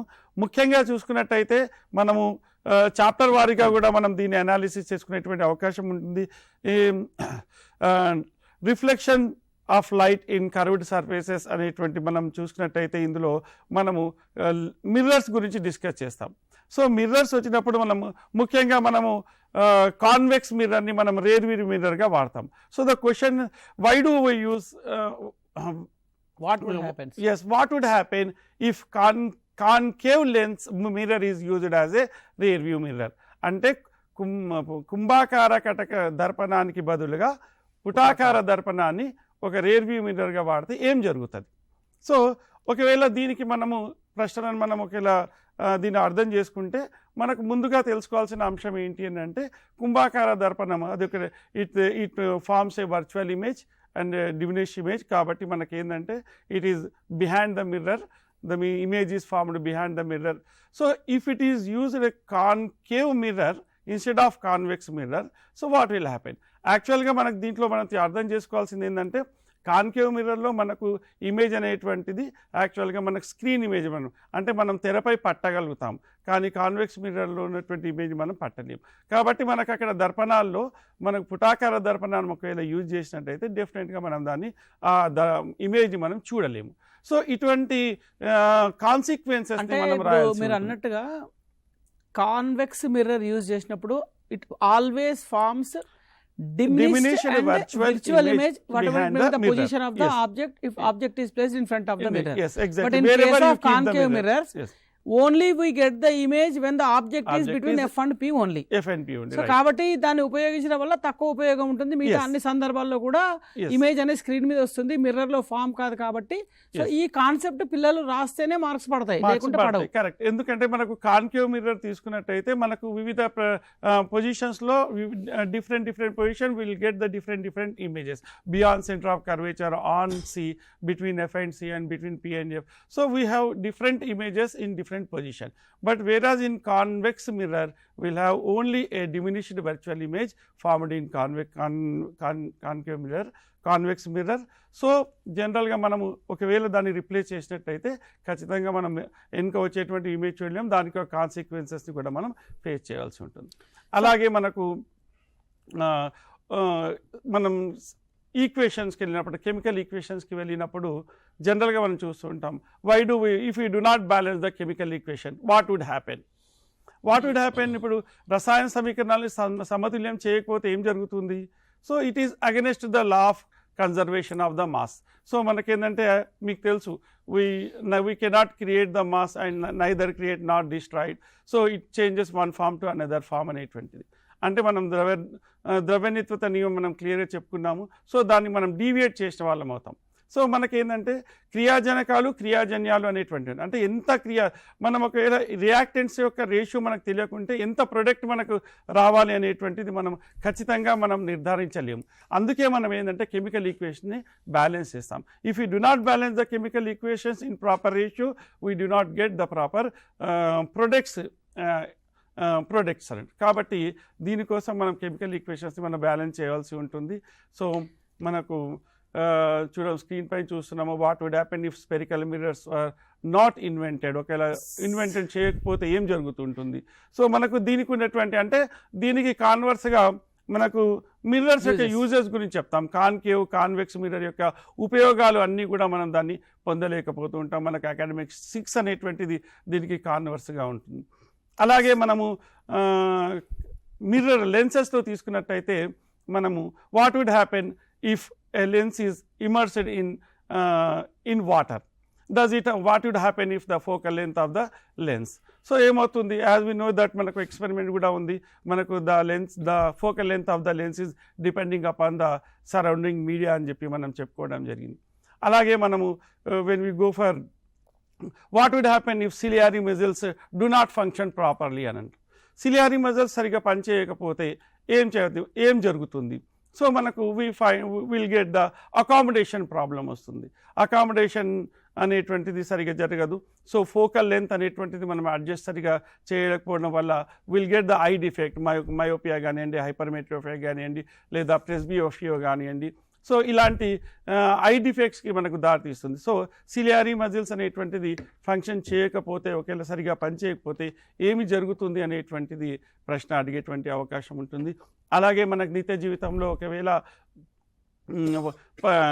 డిస్పర్షన్ అండ్ స్కాటరింగ్ ఫినామినస్ ఒకవేళ జరగకపోతే ప్రకృతిలో ఏమి జరుగుతుంది, ఏ విధంగా ఉంటుంది అనేటువంటిది. What would happen if there is no dispersion phenomenon in the nature. So ఇలాంటి ప్రశ్నలను మనకు అడిగేటువంటి అవకాశం మనకు. అజయ్ సింగ్ గారు, ముఖ్యంగా మీరు అన్నట్టుగా ఈ హైపోసిస్ అనేటువంటి ఏరియాలో క్వశ్చన్కి ఆన్సర్ చేయాలంటే which concept behind the question అనేటువంటి దాని మీద వాళ్ళు ఆలోచించాలి, థింక్ చేయాలి. They have to think what is the concept behind this question అనేది థింక్ చేయగలిగితే then able to write the correct answer for the given question in this area. మనం ఏంటంటే ప్రశ్న యొక్క స్వభావాన్ని అర్థం చేసుకోవాలి. దీనికి సంబంధించినటువంటి ఉపయోగం ఏముంటుంది? యాక్చువల్గా మనకు ఇందాక మనం అనుకున్నాం సిలియరీ మజిల్స్ చూద్దాం. సిలియరీ మజిల్స్ ఏం చేస్తాయి, మనకు ఉన్నటువంటి ఒక ఆబ్జెక్ట్ని ఇమ్మీడియట్గా చూడడానికి అది ఫోకల్ లెంత్ని, ఐ లెన్స్ని అడ్జస్ట్ చేస్తుంది. ఒకవేళ ఐ లెన్స్ అనేటువంటి అడ్జస్ట్మెంట్ ప్రాపర్గా జరగకపోతే జరగకపోతే మనకు ఐ డిఫెక్ట్ వచ్చేటువంటి అవకాశం ఉంటుంది. కాబట్టి సో ఇటువంటి దీని వెనుక ఉన్నటువంటి బ్యాక్గ్రౌండ్, దాని యొక్క స్వభావము, దాని యొక్క ఉపయోగాలు, లేకుంటే అది పని చేయకపోతే ఏం జరుగుతుంది అనేటువంటి విషయాన్ని అర్థం చేసుకొని రాసినట్టయితే మంచి మనకు కంప్లీట్గా పూర్తి మార్కులు వస్తాయి. అదేవిధంగా మనం ఆటమిక్ స్ట్రక్చర్ గురించి వెళ్ళినట్టయితే ఆ చాప్టర్లో కూడా మనము జనరల్గా మనము ఆక్టేట్ రూల్స్ అనేటువంటిది మనం అంటే ఆటమ్స్ కానివ్వండి, తర్వాత atoms what would happen if atoms do not goes for octet rule, do not follow the octet rule. So if it did not follow the octet rule, what would happen? So మనకు ఏంటంటే ఆటమ్స్లో when it going to the chemical bonding చేసేటప్పుడు octet rule పాటించకుంటే ఏం జరుగుతుంది? So మనకు ఏంటంటే ప్రతి ఆటం కూడా మనకు స్టెబిలిటీ కోసం అవి బాండ్స్ ఫామ్ చేసుకుంటాయి. సో ప్రతి బాహ్య కక్షలో 8 ఎలక్ట్రాన్లు పొందడానికి ప్రయత్నం చేస్తూ ఉంటాయి. కాబట్టి ఈ ఆక్టేట్ రూల్ అనేటువంటిది ఫాలో అవుతుంది. సో దానికి కాన్సిక్వెన్సెస్ మనం రాస్తాం. అలాగే మీరు అన్నట్టుగా each and every lesson teacher has to discuss 1 or 2 questions. అంటే teacher at least 1 or 2 questions. There is a chance to prepare 1 or 2 questions only in this area, particular light. Correct. Yes, అలాగే మనకు hybridisation కూడా ఒకేలా. What would happen if the orbitals do not undergo hybridisation జరగకపోతే ఏం జరుగుతుంది? So మనకు hybridisation complex VSEPR థియరీలో మనం చెప్పుకున్నాము, మనకు రిపల్షన్ థియరీలో చెప్పినాము, మనకు షేప్ ఆఫ్ ద ఆర్బిటాల్స్ని మనం ఎలా కన్ఫైన్ చేస్తాము, ఆర్బిటాల మధ్య ఉన్నటువంటి ఆ బాండింగ్స్ ఎనర్జీ అనేటువంటిది ఆ షేరింగ్లో అనేటువంటి వల్ల మనకు యాంగిల్స్ ఏర్పడతాయి, షేప్స్ ఏర్పడతాయి అనేటువంటి కాన్సెప్ట్లో మనకి హైబ్రిడేషన్ అనేటువంటిది వచ్చింది. మనం కార్బన్ కాంపౌండ్లో కూడా sp2 sp3 మీథేన్ తీసుకున్నాం. మీథేన్లో ఉన్నటువంటి షేప్ కానివ్వండి, మీథేన్ మాలిక్యూల్ షేప్ కానివ్వండి, యాంగిల్ ఆఫ్ దట్ హైడ్రోజన్ మధ్య ఉన్న యాంగిల్స్ కానివ్వండి, ఇవన్నీ కూడా మనకు ఈ హైబ్రిడేషన్ ఎనర్జీ షేరింగ్ గురించి చూస్తూ ఉంటాం. సో ఏంటంటే ఇక్కడ హైబ్రిడేషన్స్ కానివ్వండి, ఆక్టేట్ రూల్ కానివ్వండి, ఇలాంటి ప్రశ్నలు అడిగేటువంటి అవకాశం ఉంటుంది. అలాగే మనం ఎలక్ట్రిసిటీలో తీసుకున్నట్టయితే మనకు హౌస్ హోల్డ్ అప్లయన్సెస్లో మనం సిరీస్ కనెక్షన్, ప్యారల్ కనెక్షన్ గురించి డిస్కస్ చేస్తాం. సో మనం జనరల్గా హౌస్ హోల్డ్ అప్లయన్స్ అన్ని కూడా ప్యారల్ కనెక్షన్ చేస్తాం. What would happen if the household appliances are connected in series? So మనం దానికి మనము అప్రాప్రియేట్ ఆన్సర్ రాయాల్సి ఉంటుంది. సో జనరల్గా మనకు సిరీస్ కనెక్షన్స్ పెట్టినట్టయితే అన్ని అప్లయన్సెస్ని కూడా మనము ఒకటే కనెక్ట్ ఇవ్వవలసి వస్తుంది. దానివల్ల మనకు ఎలక్ట్రిక్ కన్జ్యూమ్షన్ ఎక్కువ అవుతుంది. ఏదన్నా సర్క్యూట్ బ్రేక్ జరిగింది అనుకోండి, డెఫినెట్గా అన్నిటికీ కూడా అది ఇంపాక్ట్ అవుతుంది, ఏది కూడా పనిచేయదు. అలాగే మనకు ఓవర్ లోడ్ అయ్యేటువంటి అవకాశం ఉంటుంది. సో దీనికి సంబంధించేటువంటి ఆన్సర్స్ మనం రాయాల్సి ఉంటుంది. అలాగే మనకు ఓవర్లోడ్కి సంబంధించినటువంటిది మనం ఫ్యూజ్లో టిన్ లెడ్కి బదులుగా కాపర్ కానివ్వండి లేదా ఐరన్ కానివ్వండి యూజ్ చేసినట్టయితే హై మెల్టింగ్ పాయింట్ ఉండేటువంటి వాటిని వాడితే ఏం జరుగుతుంది అనేటువంటి దాని మీద మనం ప్రశ్న అడిగేటువంటి అవకాశం ఉంటుంది. థ్యాంక్ యూ అజయ్ సింగ్ గారు. మరి AS2కి సంబంధించి అకాడమిక్ స్టాండర్డ్ 2 హైపోథసిస్ అండ్ క్వశ్చనింగ్లో which type of questions will be posed in the examination అనేటువంటిది చక్కగా డిస్కస్ చేశారు. ప్రతి పాఠం నుంచి 1-2 ప్రశ్నలు మనం ఫ్రేమ్ చేసుకున్నట్టయితే మనకు టోటల్గా ఒక 10-12 ప్రశ్నలు మనము ఈ హైపోథెటికల్ క్వశ్చన్స్ మనం చూసుకున్నట్టయితే డెఫినెట్గా పూర్తి ప్రశ్న ప్రయత్నం చేసే అవకాశం ఉంటుంది. అదేవిధంగా మనకి స్క్రీన్లో మనకు చూపించాము ఇంతకు పూర్వం ఏంటంటే ఒక క్వశ్చన్కి ఆన్సర్ ఎంత నిడివిలో రాయాలనేటువంటి దాని మీద కూడా మనం చెప్పడం జరిగింది. సో అది ఇంపార్టెంట్ థింగ్. ఎందుకంటే మనము ఆన్సర్ రాసేటప్పుడు ఒక లైన్ రాసే వరకు ఆ సూటబుల్ ఆన్సర్ సరిగ్గా సరిపోదు. కాబట్టి సో క్వశ్చన్కి ఆన్సర్ ఎంత వస్తుందో ఆల్ పాసిబిలిటీ వచ్చే విధంగా రాస్తే బాగుంటుంది అనేటువంటి ఉద్దేశంతో ఆ మోడల్ కూడా పెట్టడం జరిగింది. దాన్ని గమనించాల్సిందిగా కోరుచున్నాము. సో ఏంటంటే మనకి నెక్స్ట్ అకాడమిక్ స్టాండర్డ్ వచ్చేసి మరి మనకి academic standard 3 experimentation and field trips అనేటువంటి దాని మీద, దీంట్లో నుంచి కూడా మనకి 9 మార్కులు. అంటే అకాడమిక్ స్టాండర్డ్ 1 తర్వాత మనకి ఇంత ప్రియారిటీ ఉన్నటువంటి ఏరియా సైన్స్ అంటేనే హ్యాండ్స్ ఆన్ ఎక్స్పీరియన్స్, సైన్స్ అంటేనే ఎక్స్పెరిమెంట్స్. కాబట్టి దానికి 9 మార్క్స్ కేటాయించడం జరిగింది మన క్వశ్చన్ పేపర్ లోపల. మరి ఆ ఏరియా లోపల ఏ విధమైనటువంటి questions, which type of questions will be posed in the examination అనేటువంటి దాని మీద హరికృష్ణ గారిని వివరించవలసిందిగా కోరుచున్నాను. సో కాన్సెప్చువల్ అండర్స్టాండింగ్ తర్వాత మేజర్ అంటే అతిపెద్ద అకాడమిక్ స్టాండర్డ్ మనకు వెయిటేజ్ ఉన్న అకాడమిక్ స్టాండర్డ్ వచ్చేసి ఎక్స్పెరిమెంటేషన్. సో ఎక్స్పెరిమెంట్కి సంబంధించి మనకు కొన్ని స్టెప్స్ ఉన్నాయి. Aim, required material, procedure, precautions, observations, result. So వీటికి సంబంధించి మనకు 9 మార్కులు ఈ ఏరియాల నుంచి వచ్చే అవకాశం ఉంటుంది. కాబట్టి 18% వెయిటేజ్ అనేది చాలా మనం ఎక్కువ ఇవ్వడం జరిగింది. సో ప్రతి విద్యార్థి చేయాల్సింది ఏంటి అంటే మనకు మొత్తం 5 ల్యాబ్ యాక్టివిటీస్ ఉన్నాయి. అదేవిధంగా సుమారుగా ఒక 40 యాక్టివిటీస్ ఉన్నాయి. అయితే 40కి 40 చేసే విధంగా ఉండవు. దాదాపుగా 22 యాక్టివిటీస్ మనం క్లాస్ రూమ్లో చేయొచ్చు. సో ఈ క్లాస్ రూమ్లో చేసే యాక్టివిటీస్ అంటే కెమికల్స్తో కానీ వివిధ రకాల మెటీరియల్తో కానీ చేసే ఈ యాక్టివిటీస్ సంబంధించి ఒక లిస్టు తయారు చేసుకొని ఫస్ట్ మనం చేయాల్సింది ఎయిమ్, అంటే దానికి ఎయిమ్ ఏంటి, మెటీరియల్ కావాల్సింది ఏంటి. ఇప్పుడు మనం సెక్షన్ 1 చూసినట్లయితే దాంట్లో ఒక AS3 క్వశ్చన్ వస్తుంది, 2 మార్క్స్ క్వశ్చన్. తప్పనిసరిగా ఏదో ఒకటి అడుగుతారు. అంటే ఇప్పుడు మనం అనుకున్నట్టుగా required material, procedure, precautions, observation, result, ఈ 5 అంశాల్లోంచి ఏదో ఒక అంశాన్ని అడగడం జరుగుతుంది, అంటే 2 మార్కులకు.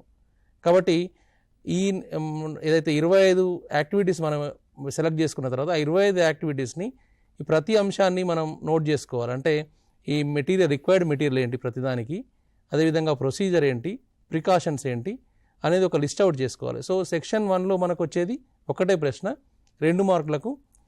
Write the required material for conducting removing water of crystallisation. So ఆ యాక్టివిటీకి సంబంధించి మెటీరియల్ రాయండి అని అడగవచ్చు.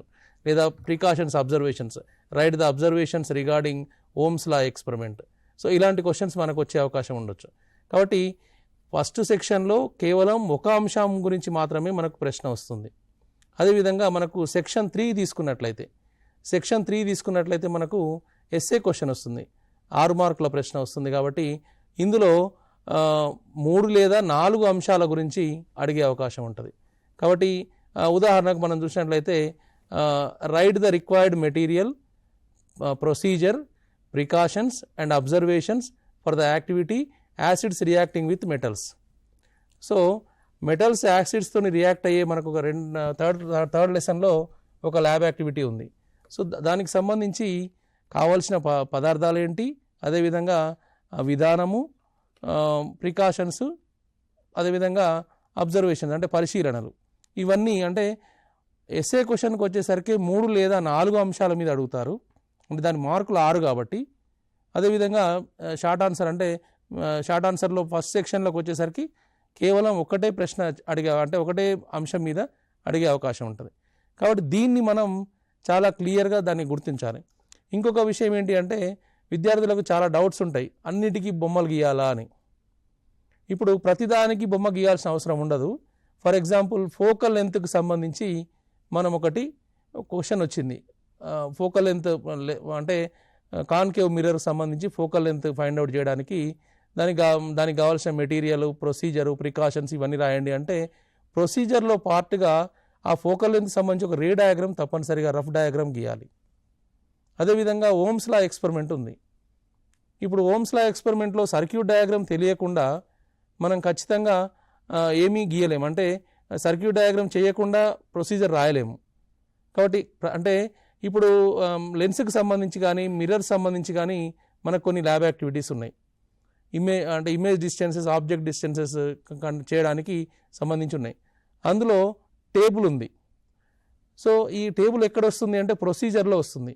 ఇప్పుడు ఫిగర్ అయినా, ప్రొసీజర్ రాయడమైనా, అదేవిధంగా టేబులర్ ఫామ్ అయినా కూడా మనకు ప్రొసీజర్లోనే వస్తుంది. చాలామంది పిల్లలు డౌట్ ఏంటంటే ఈ ప్రొసీజర్లో రాసేటప్పుడు టేబుల్లో నింపాలా అని, టేబుల్లో అంటే డేటా మొత్తం నింపాలా అని. ఆ డేటా కూడా బట్టి పట్టే వాళ్ళు చాలామంది ఉన్నారు. సో కాబట్టి అలాంటి డేటా నింపాల్సిన అవసరం లేదు. ఫర్ ఎగ్జాంపుల్ మనకు UVF ఫైండ్ అవుట్ చేయాలంటే ఫోకల్ లెంత్ ఫైండ్ అవుట్ చేస్తున్నాం.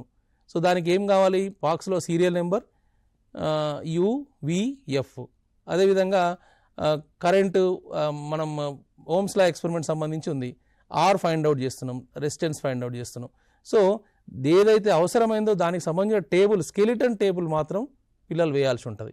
సో ఆ స్కెలిటన్ టేబుల్ వేస్తూ టోటల్ అంటే మనకు ప్రొసీజర్ ఏముంది ఆ ప్రొసీజర్ని రాయాలి. అన్ని సందర్భాల్లో మనం ఫిగర్స్ వేయాలని ఏ అవసరం లేదని చెప్పుకున్నాం కదా. కొన్ని సందర్భాల్లో చాలా పెద్ద పెద్ద ఫిగర్స్ ఉండొచ్చు. అంటే నేను ఎందుకు చెప్తున్నానంటే టైం మేనేజ్మెంట్. ఇప్పుడు మనం ఒక కార్బోనేట్స్తో యాసిడ్స్ చర్య ఉంది. సో దానికి సంబంధించి మనం ఫిగర్ వేసుకుంటూ కూర్చుంటాం. It takes around 10 minutes. So ఆ 10 minutes సంబంధించి మనకు మొత్తం టైం పోతుంది. కాబట్టి మీరు రఫ్ ఫిగర్ వేసినా పర్వాలేదు, ఒకవేళ వాటికి వేయకున్నా పర్వాలేదు, కానీ వేటికైతే అవసరం ఉంటాయో అంటే ఏ ఎక్స్పెరిమెంట్స్కి అయితే అవసరం ఉంటాయో వాటికి మాత్రం తప్పనిసరిగా మనం ఫిగర్ అనేది వేయాలి. సో మనం చెప్పుకున్నట్టుగా రే డయాగ్రామ్ సంబంధించి ఎలాంటి ఎక్స్పెరిమెంట్ ప్రశ్నలు వచ్చినా కూడా రఫ్ ఫిగర్ వేయాలి. అదేవిధంగా ఓమ్స్ లా ఎక్స్పెరిమెంట్ అంటే ఒక సర్క్యూట్ డయాగ్రామ్ అనేది మస్ట్ అండ్ షుడ్ దానికి, కాబట్టి దానికి మాత్రం ఫిగర్ వేయాలి. టేబుల్ అంటే ప్రతిదానికి దేనికి రీడింగ్ తీసుకునే ఎక్కడ ఉన్నా కూడా స్కెలిటన్ టేబుల్ మాత్రం రాయాలి. దాంట్లో మీరు నెంబర్లు గుర్తుపెట్టుకొని ఇవన్నీ బట్టి రాయాల్సిన అవసరం లేదు. సో మనం ప్రొసీజర్ ప్రకారం అంటే ప్రొసీజర్లో ఏమేమి వస్తాయంటే రఫ్ ఫిగర్ వస్తుంది, ప్రొసీజర్ వస్తుంది, అదేవిధంగా మనకు ట్యాబులర్ ఫామ్ ఉంటుంది. సో రిజల్ట్ వేరే. రిజల్ట్ మీద కూడా ప్రశ్నలు అడగవచ్చు. ఎక్కడ అడగవచ్చు? ఎంసీక్యూలలో అడగవచ్చు. సో రెండు ద్రవాలను కలిపినప్పుడు ఏర్పడేది ఏంటి, కొత్త పదార్థం ఏంటి, అది ఏ రంగులో ఉంటుంది, లేదా ఒక ప్లేస్లో ఆబ్జెక్ట్ పెట్టినప్పుడు దాని ఇమేజ్ పొజిషన్ ఏంటి, ఎక్కడ ఏర్పడుతుంది, దాని characteristics, one of the characteristics గురించి అడగవచ్చు. సో ఇట్లా అంటే ఆ క్వశ్చన్ పేపర్ ప్రిపరేషన్లో ఏ విధంగానైనా ప్రశ్న రావచ్చు. కాబట్టి ప్రతి యాక్టివిటీ చాలా ముఖ్యమైన అంశం ఇది. సో ఇక్కడ స్కోరింగ్ చాలా ఇంపార్టెంట్. మీరు కనుక పర్ఫెక్ట్గా ఆ స్టెప్స్ కనుక రాయగలిగితే 100% స్కోర్ వస్తుంది ఇక్కడ. సో స్కోర్ తగ్గడానికి అవకాశం ఉండదు.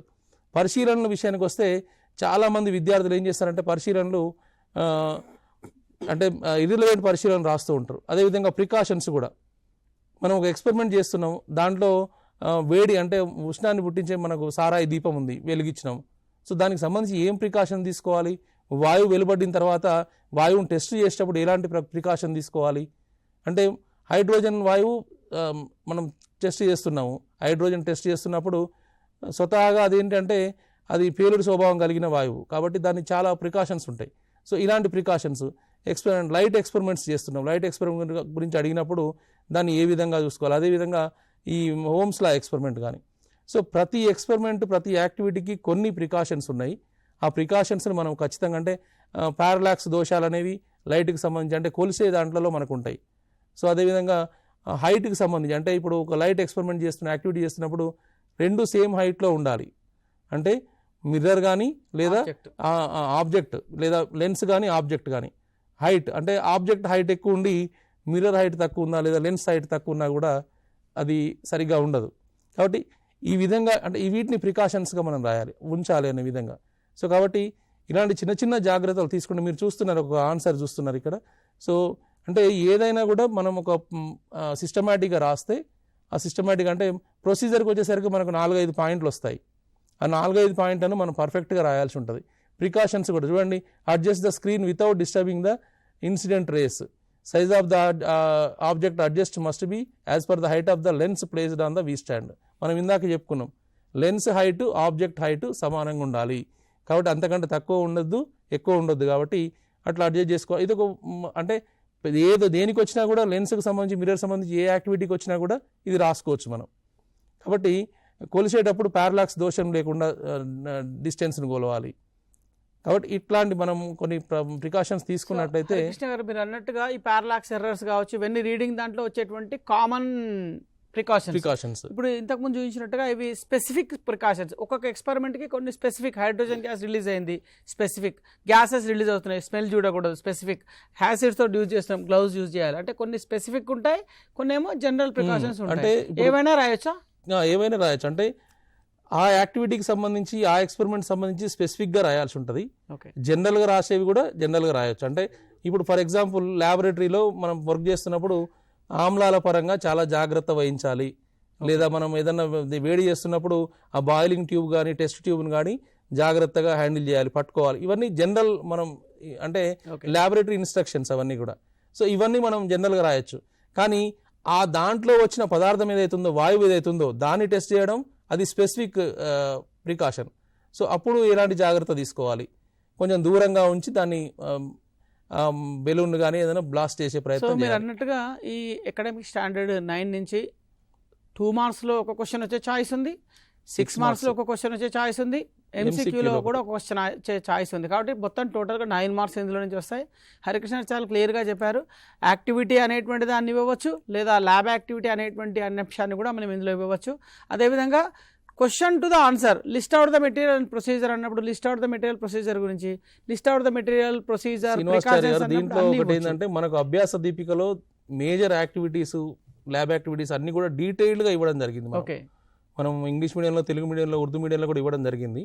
కాబట్టి అంటే ఈ స్టెప్స్ అని 6 స్టెప్స్ ఏవైతున్నాయో ప్రతి యాక్టివిటీకి ప్రతి ల్యాబ్ యాక్టివిటీకి చాలా క్లియర్గా ఇవ్వడం జరిగింది. ఓకే కాబట్టి అభ్యాస దీపికలు ఎవరైతే బాగా ప్రిపేర్ అవుతారో కాన్సెప్చువల్ అండర్స్టాండింగ్ క్వశ్చన్స్ కానీ చిన్న చిన్న క్వశ్చన్స్ అంటే మనకు హైపాథసిస్ క్వశ్చన్స్ కూడా అందులో ఇవ్వడం జరిగింది. కాబట్టి వాటిని బాగా చూసినట్లయితే ఈ ఎక్స్పెరిమెంట్ మీద మంచి పట్టు సాధించే అవకాశం ఉంటుంది రాయడంలో. థ్యాంక్ యూ హరికృష్ణ గారు. ఎక్స్పెరిమెంట్స్కి సంబంధించినటువంటి 9 మార్కుల ఏరియా లోపల ఏ విధమైనటువంటి ప్రశ్నలు ఇస్తారనేటువంటి దాని మీద క్షుణ్ణంగా వివరించడం జరిగింది. విద్యార్థులకు ఉన్నటువంటి ఎన్నో రకాలైనటువంటి అనుమానాలను మీరు క్లియర్ చేయడం అనేటువంటి జరిగింది. దీని తర్వాత వచ్చినట్టయితే మనకి అకాడమిక్ స్టాండర్డ్ 4 సమాచార సేకరణ మరియు ప్రాజెక్ట్ వర్క్ అనేటువంటి ఏరియాలో మరి అందులో కూడా మనకి ఒకటి సెక్షన్ 2లో ఒక 4 మార్కుల ప్రశ్న వచ్చే అవకాశం ఉంది. కాబట్టి దీనికి సంబంధించినటువంటి అంశాన్ని గురించి భాస్కర్ దేశ్ గారిని వివరించవలసిందిగా కోరుచున్నాం. తప్పకుండా అండి. మనము గమనించినట్లయితే AS4 సంబంధించి 4 మార్కులు, ఈ 4 మార్కులు కూడా సెక్షన్ 2లో రావడం జరుగుతుంది. ఈ సెక్షన్ 2లో వచ్చేటువంటి AS4 అనేటువంటిది మనకి ఇక్కడ ఎలాంటి చాయిస్ లేదు కాబట్టి ఖచ్చితంగా ఆన్సర్ చేయాల్సినటువంటి క్వశ్చన్ సెక్షన్ 2 నుండి. ఇంకొక విషయం ఏంటి అంటే పిల్లలు మిగిలినటువంటి 9 క్వశ్చన్లలో ఈ ఒక్క క్వశ్చన్ కాకుండా మిగిలిన 8 క్వశ్చన్లకి ఎక్కడ ఆన్సర్ ఉండదు. కానీ ఈ information skills and analysation of table అనేటువంటి దానికి సంబంధించి మాత్రము అక్కడే ప్రత్యక్షంగా డాటా అనేటువంటిది ఇవ్వబడుతుంది. ఈ డాటా ఎన్ని రకాలుగా ఇవ్వచ్చు మనం గమనించినట్లయితే ఇన్ఫర్మేషన్ బేస్డ్ ఆన్ టేబుల్స్ ఇచ్చి కింద క్వశ్చన్స్ ఇవ్వడము, ఇన్ఫర్మేషన్ బేస్డ్ ఆన్ ఫిగర్ అంటే ఇప్పటి వరకు చాలా మంది మిస్కాన్సెప్ట్లో ఉంటారు. కేవలం టేబుల్ ఇచ్చి టేబుల్ కింద 4 క్వశ్చన్స్ మాత్రమే ఇవ్వబడతాయి, ఈ విధమైనటువంటి ప్రశ్నలే ఉంటాయి అనుకుంటారు, అది తప్పు. ఒక డయాగ్రామ్ ఇచ్చేసి అంటే ఏదైనా ఒక సర్క్యూట్ డయాగ్రామ్ ఇవ్వచ్చు, సర్క్యూట్ డయాగ్రామ్ ఇచ్చి ఆ డయాగ్రామ్ కింద కూడా 4 క్వశ్చన్లు అడిగేటువంటి అవకాశం ఉంది. డాటా ఇచ్చేసి దాని కింద కూడా 4 క్వశ్చన్లు అడిగేటువంటి అవకాశం ఉంది. ఒక ఎగ్జాంపుల్ ఇక్కడ మనం స్క్రీన్ పైన ఒక డయాగ్రామ్ను గమనిద్దాం. ఇప్పుడు ఈ డయాగ్రామ్లో నుండి కూడా మనం క్వశ్చన్స్ని అడగడానికి అవకాశం ఉంది. పై డయాగ్రామ్లో ఎన్ని సిగ్మా బంధాలు ఉన్నాయి, ఎన్ని పై బంధాలు ఉన్నాయి, వేటి మధ్య పై బంధం ఏర్పడింది, ఏ ఆర్బిటాల్లు హైడ్రోజన్ తోటి సిగ్మా బంధాన్ని ఏర్పరిచాయి, ఇలా డయాగ్రామ్ని బేస్ చేసుకొని కూడా మన క్వశ్చన్స్ అనేటువంటిది ఇవ్వడానికి అవకాశం ఉంది. ఇక్కడ విద్యార్థులకు చాలా సులభం అండి. ఎందుకంటే ఇచ్చిన 4 క్వశ్చన్లలో ఖచ్చితంగా 1 లేదా 2 క్వశ్చన్లకు సంబంధించినటువంటి సమాచారం డైరెక్ట్గా మీకు ఆ టేబుల్ నుండే లభిస్తుంది. మిగిలినటువంటి 1-2 క్వశ్చన్లకు కావాల్సినటువంటి ఆన్సర్స్ని కొద్దిగా అనలైజ్ చేస్తే మనకి వాటికి సంబంధించినటువంటి ఆన్సర్స్ ఈజీగా దొరికిపోతాయి. అంటే విద్యార్థులు సులభంగా 3 నుండి 4 మార్కులు తెచ్చుకోవచ్చు. ఇంకొక ముఖ్యమైన విషయం ఏంటి అంటే మిగిలిన అన్ని క్వశ్చన్లకు కనీసము 5 లైన్లలో 6 లైన్లలో రాయాలి. కానీ ఇక్కడికి వచ్చే వరకల్లా 4 క్వశ్చన్లు ఉంటాయి. టేబుల్ కింద కానీ డయాగ్రామ్ కింద కానీ 4 క్వశ్చన్స్ ఉంటే ప్రతి క్వశ్చన్కి ఒక వాక్యంలో, కొన్ని సందర్భాల్లో అయితే ఒక వాక్యంలోనే ఉంటుంది, కొన్ని సందర్భాల్లో అయితే ఒక వర్డ్లో మాత్రమే ఆన్సర్ ఉంటుంది. కాబట్టి చాలా తక్కువ టైంలోనే మీరు ఎక్కువ స్కోర్ చేసేటువంటిది, ఎగ్జామినర్ కూడా డైరెక్ట్ చూడగానే వీటికి ఆన్సర్ వేయచ్చు అండ్ మార్క్స్ వేయచ్చు అనేటువంటి విధంగా ఉండేటువంటి ఒక అకాడమిక్ స్టాండర్డ్. ఈ అకాడమిక్ స్టాండర్డ్ సంబంధించి మీరు గమనించండి ఇంకొక విషయము. భాస్కర్ దేశ్ గారు, మనకి ఒక ఫోన్ కాల్ లైన్లో ఉంది విద్యార్థుల వాళ్ళ సందేహాల గురించి. సో గుడ్ మార్నింగ్ అండి, చెప్పండి ఎవరు ఎక్కడి నుంచి మాట్లాడుతున్నారు? Good morning sir. చెప్పండి సార్. నా పేరు Sridhar Rao sir, Zilla Parishad high school Kukkunuru sir, Velpur mandal, Nizamabad district sir. Sir right sir, question అడగండి సార్. ఈ 6 మార్క్స్ క్వశ్చన్ లో మనం ఏమైనా ఎక్స్పెక్ట్ చేయొచ్చా సార్? కనీసం కొన్ని చాప్టర్ల పైన కానీ లేకపోతే అకౌంటింగ్ స్టాండర్డ్ పైన కానీ ఏ అకాడమిక్ స్టాండర్డ్ పైన అడగవచ్చు సార్ 6 మార్క్స్ క్వశ్చన్ జనరల్ గా? ఓకే హరికృష్ణ గారు, దీనికి సంబంధించి ఆల్రెడీ మనం చెప్పుకోవడం జరిగింది. ఏ పాఠ్యాంశానికి సంబంధించి ఏ చాప్టర్కి సంబంధించి వెయిటేజ్ ఉండదు, కేవలం అకాడమిక్ స్టాండర్డ్ వెయిటేజే ఉంటుంది. కాబట్టి మనం question paper purely based on academic standard weightage. So చాప్టర్కి ఎలాంటి వెయిటేజ్ లేదండి అది దానికి. ఆల్రెడీ మనం డిస్కస్ చేసామండి. AS1 నుంచి వస్తుంది అంటే కాన్సెప్చువల్ అండర్స్టాండింగ్ నుంచి ఒక క్వశ్చన్ వచ్చే అవకాశం ఉంది. అదేవిధంగా అది ఫిక్స్డ్ అండి, అంటే అవకాశం కాదు, కంపల్సరీ వస్తాయి. AS1 నుంచి ఒకటో క్వశ్చన్ వస్తుంది, ఎస్ఏ క్వశ్చన్. అదేవిధంగా AS3 నుంచి అంటే ఎక్స్పెరిమెంట్స్ నుంచి ఒక ఎస్ఏ క్వశ్చన్ వచ్చే అవకాశం ఉంది. అదేవిధంగా డ్రాయింగ్ సంబంధించి డయాగ్రామ్ సంబంధించి ఒక క్వశ్చన్ వస్తుంది. కాబట్టి మనకు చాప్టర్ వైజ్ వెయిటేజ్ అనేది లేదు, కేవలం అకాడమిక్ స్టాండర్డ్ వెయిటేజ్ మాత్రమే ఉంది. ఇంకొకటి అండి, ఇక్కడ ఒక్కొక్కసారి 5 మార్కుల క్వశ్చన్లో డయాగ్రామ్ రాకుండా 4 మార్కుల క్వశ్చన్లో డయాగ్రామ్ ఇస్తే పార్ట్ బిలో 3 డయాగ్రామ్కి సంబంధించిన క్వశ్చన్స్ వస్తాయి. లాంగ్ క్వశ్చన్లో 2 అకాడమిక్ స్టాండర్డ్స్ అవకాశం ఉంది. ఈ 2 ఛాయిసెస్ తప్ప ఇక మీకు వేరే ఏ రకమైనటువంటి ఛాయిస్ లేవండి. ఇంకా ఎవరైనా కాల్లో ఉన్నారా సార్? సో కంటిన్యూ భాస్కర్ దేశ్ గారు. సో అకాడమిక్ స్టాండర్డ్ 4 అనేటువంటిది విద్యార్థులకు చాలా సులభము. మనము ఎక్కడి నుండి ఇవ్వచ్చు అకాడమిక్ స్టాండర్డ్ 4 అనేటువంటిది అంటే పట్టిక ఉన్న ప్రతి దగ్గర నుండి ఇవ్వచ్చు, పటం ఉన్న ప్రతి దగ్గర నుండి కూడా మనం క్వశ్చన్ ఇవ్వడానికి అవకాశం ఉంది. ఇప్పుడు 1వ చాప్టర్లో కనుక మనం చూసుకున్నట్లయితే అకాడమిక్ స్టాండర్డ్ 4 కింద మనకి పట్టిక ఎలా ఒక ప్రయోగం చేసిన తర్వాత వస్తు దూరము ప్రతిబింబ దూరం, distance of object and distance of image. ఆ distance of object and image ని బేస్ చేసుకొని ఇక్కడ మనం స్క్రీన్ పైన కూడా ఒక క్వశ్చన్ మనం గమనించవచ్చు. ఈ పట్టిక ఇచ్చాడు, పైన ఒక లెన్స్ సంబంధించిందో లేకపోతే ఒక మిర్రర్ సంబంధించి రెండు రకాల పైన వీటిని ఇవ్వచ్చు. Which the inverted and diminished image is formed అంటే పైన ఇచ్చినటువంటి సిచ్యువేషన్ లో ఏ సందర్భంలో ఇన్వర్టెడ్ అండ్ డిమినిష్డ్ ఇమేజ్ ఏర్పడుతుంది. Which object is placed at radius of curvature అంటే రేడియస్ ఆఫ్ కర్వేచర్ పైన ఉండాలి అంటే వస్తు దూరము ప్రతిబింబ దూరము రెండు కూడా సేమ్ ఉండాలి. అట్లాంటి చిన్న చిన్న లాజిక్ ను ఉపయోగించి మనం ఈ క్వశ్చన్ కి ఆన్సర్ చేయొచ్చు. అదే విధంగా మనం ఇక్కడ వాటి ఎలక్ట్రాన్ సంబంధించి ఎలిమెంట్ సంబంధించినటువంటి ఎలక్ట్రాన్ కాన్ఫిగరేషన్ బేస్ చేసుకున్నటువంటి క్వశ్చన్ కూడా ఇవ్వచ్చు. ఇక్కడ చూడండి పట్టిక చాలా సింపుల్ గా ఉంది. దత్తాంశం అంటే మనకి ఇచ్చినటువంటి డేటా చాలా తక్కువగా ఉంది. 2 ఎలిమెంట్స్ ఇచ్చాడు. ఎలిమెంట్స్ యొక్క వాటి యొక్క కాన్ఫిగరేషన్స్ ఎలక్ట్రాన్ కాన్ఫిగరేషన్స్ ఇవ్వడం జరిగింది. అందులో ఏ అనేటువంటి ఎలిమెంట్ ఏ పీరియడ్ కి ఏ గ్రూప్ చెందిందని, లేదా ఏ ఎలిమెంట్ యొక్క వెలెన్సీ ఎంత అని చెప్పేసి, లేదా ఇందులో ఆనయాన్ని ఫామ్ చేసేటువంటిది ఏది, లేదా క్యాటయాన్ ఫామ్ చేసేటువంటిది ఏది ఎన్ని ఎలక్ట్రాన్లను కోల్పోతే దానికి స్థిరత్వం అనేటువంటిది వస్తుంది. ఇలాంటి చిన్న చిన్న అంశాలపైన కూడా మనకు క్వశ్చన్ అడిగేటువంటి అవకాశం ఉంది. ఇంకొకటి కూడా ఇక్కడ మనం గమనించవచ్చు, స్క్రీన్ పైన గమనించవచ్చు.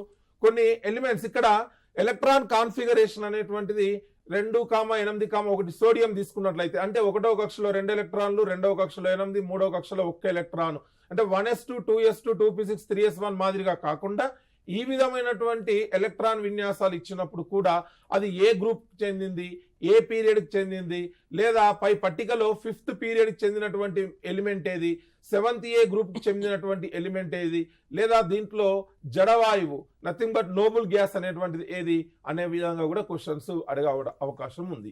సో ఇక్కడ మరొక ప్రశ్న మనం చూసినట్టయితే అక్కడ అంటే యాసిడ్ బేసెస్ కానీ అంటే టోటల్గా ఓవరాల్గా మనకు చాప్టర్లకు సంబంధించినటువంటి దాంట్లో పట క్వశ్చన్స్ ఇందులో చాలా తక్కువ తయారు చేయొచ్చు. ఎందుకంటే టేబుల్స్ మనకు చాలా తక్కువ ఉన్నాయి టెక్స్ట్ బుక్లో. సో అవి జనరల్గా కూడా టెక్స్ట్ బుక్లో ఉన్నవే కాకుండా మ్యాగ్నిఫికేషన్ సంబంధించిన ఇన్ఫర్మేషన్ అవ్వచ్చు, ఇలాంటి ప్రశ్నలు కూడా వచ్చే అవకాశాలు ఉన్నాయి. భాస్కర్ గారు, టెక్స్ట్ బుక్ లో ఉన్నటువంటి టేబుల్ల పైననే క్వశ్చన్ అడగాలని ఎక్కడా లేదండి.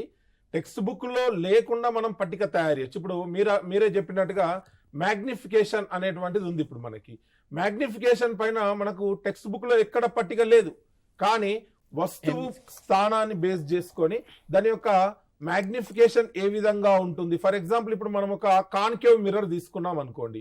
కాన్కేవ్ మిర్రర్ తీసుకున్నప్పుడు ఆబ్జెక్ట్ అనేటువంటిది ప్రిన్సిపల్ యాక్సిస్ పైన బియాండ్ సి లో ఉంది. బియాండ్ సి ఉన్నప్పుడు దాని యొక్క ఆవర్ధనం మ్యాగ్నిఫికేషన్ అనేటువంటిది మనకు గ్రేటర్ దాన్ 1 ఉంటుంది మరియు రుణాత్మకంగా ఉంటుంది కాన్కేవ్ మిర్రర్ కాబట్టి.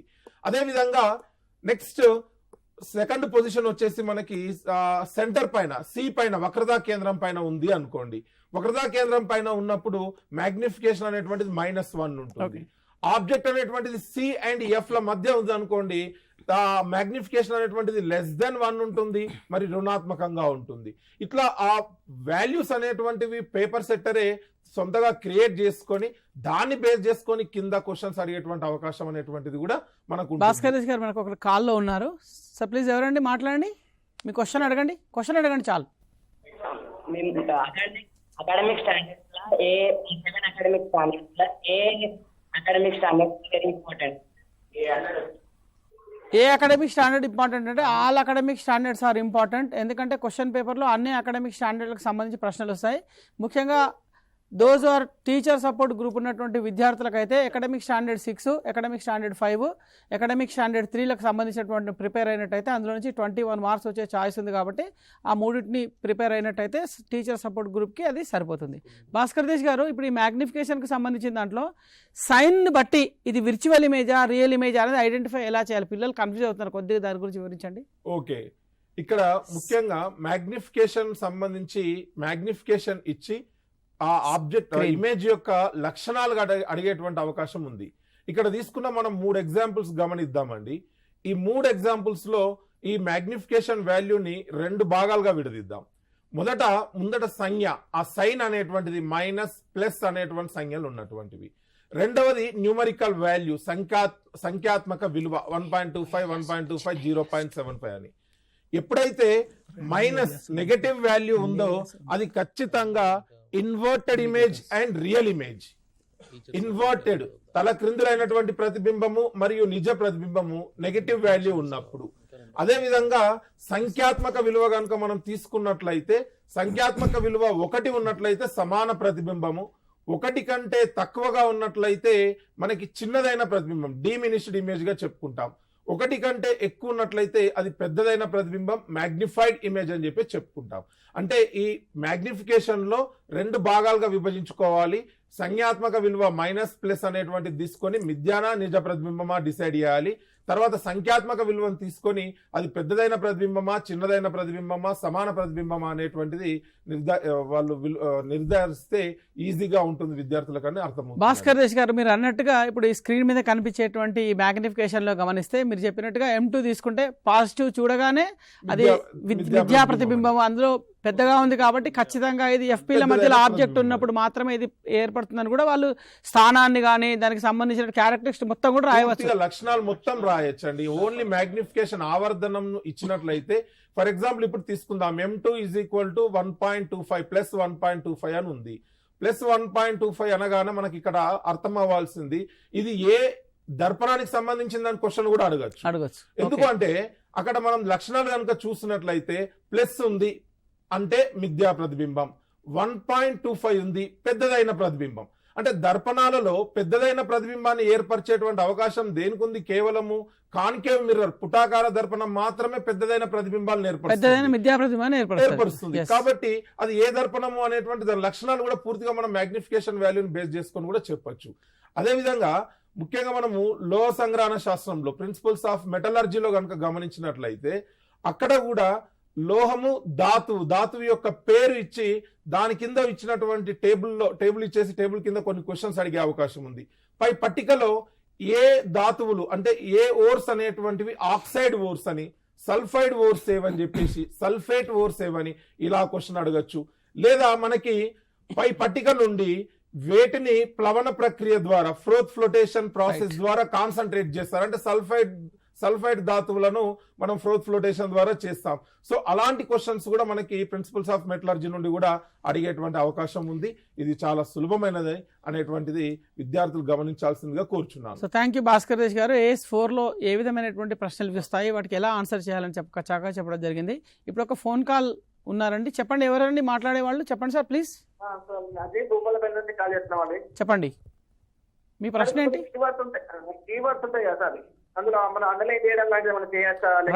మంచి ప్రశ్న అడిగారండి. ఇప్పుడు for example sunset and sunrise సందర్భం లోపల సూర్యుడు సన్ రైజ్ అండ్ సన్సెట్ సమయంలో ఎర్రగా కనిపిస్తాడు. చాలామంది పిల్లల ఆన్సర్ ఏం రాస్తుందంటే సూర్యకిరణాలు చాలా దూరం నుంచి వస్తాయి, రెడ్ కలర్కి చాలా వేవ్ లెంత్ ఉంటుంది, ఇవి స్కాటర్ అయిపోతాయి, all the colours will be vanished but only red colour will reach human eye, so that's what sun looks red in colour అని రాస్తున్నారు.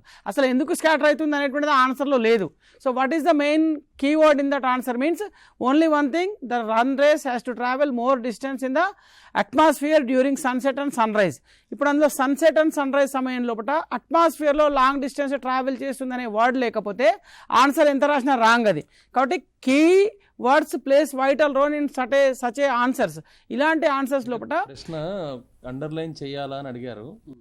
అండర్లైన్ చేయనవసరం లేదు, కానీ ప్రతి సమాధానంలో కీవర్డ్స్ అనేది తప్పనిసరిగా ఉండాలి. అది కంపల్సరీగా కీవర్డ్స్ ఉండాలి. ఇలాంటి క్వశ్చన్లు మనకి AS1 నుంచి చాలా ఎక్కువగా వచ్చేటువంటి అవకాశాలు ఉన్నాయి కాబట్టి ఆ కీవర్డ్స్ మనకి ప్రిన్సిపల్స్ ఆఫ్ ఎవాల్యుయేషన్లో కూడా కీవర్డ్ ఉంటే చాలు మనకు వాటికి ఆన్సర్ చేసేటువంటి అవకాశాలు ఉంటాయి. కాబట్టి ఆ కీవర్డ్ కంపల్సరీగా రాయాల్సినటువంటి అవసరం ఉంది.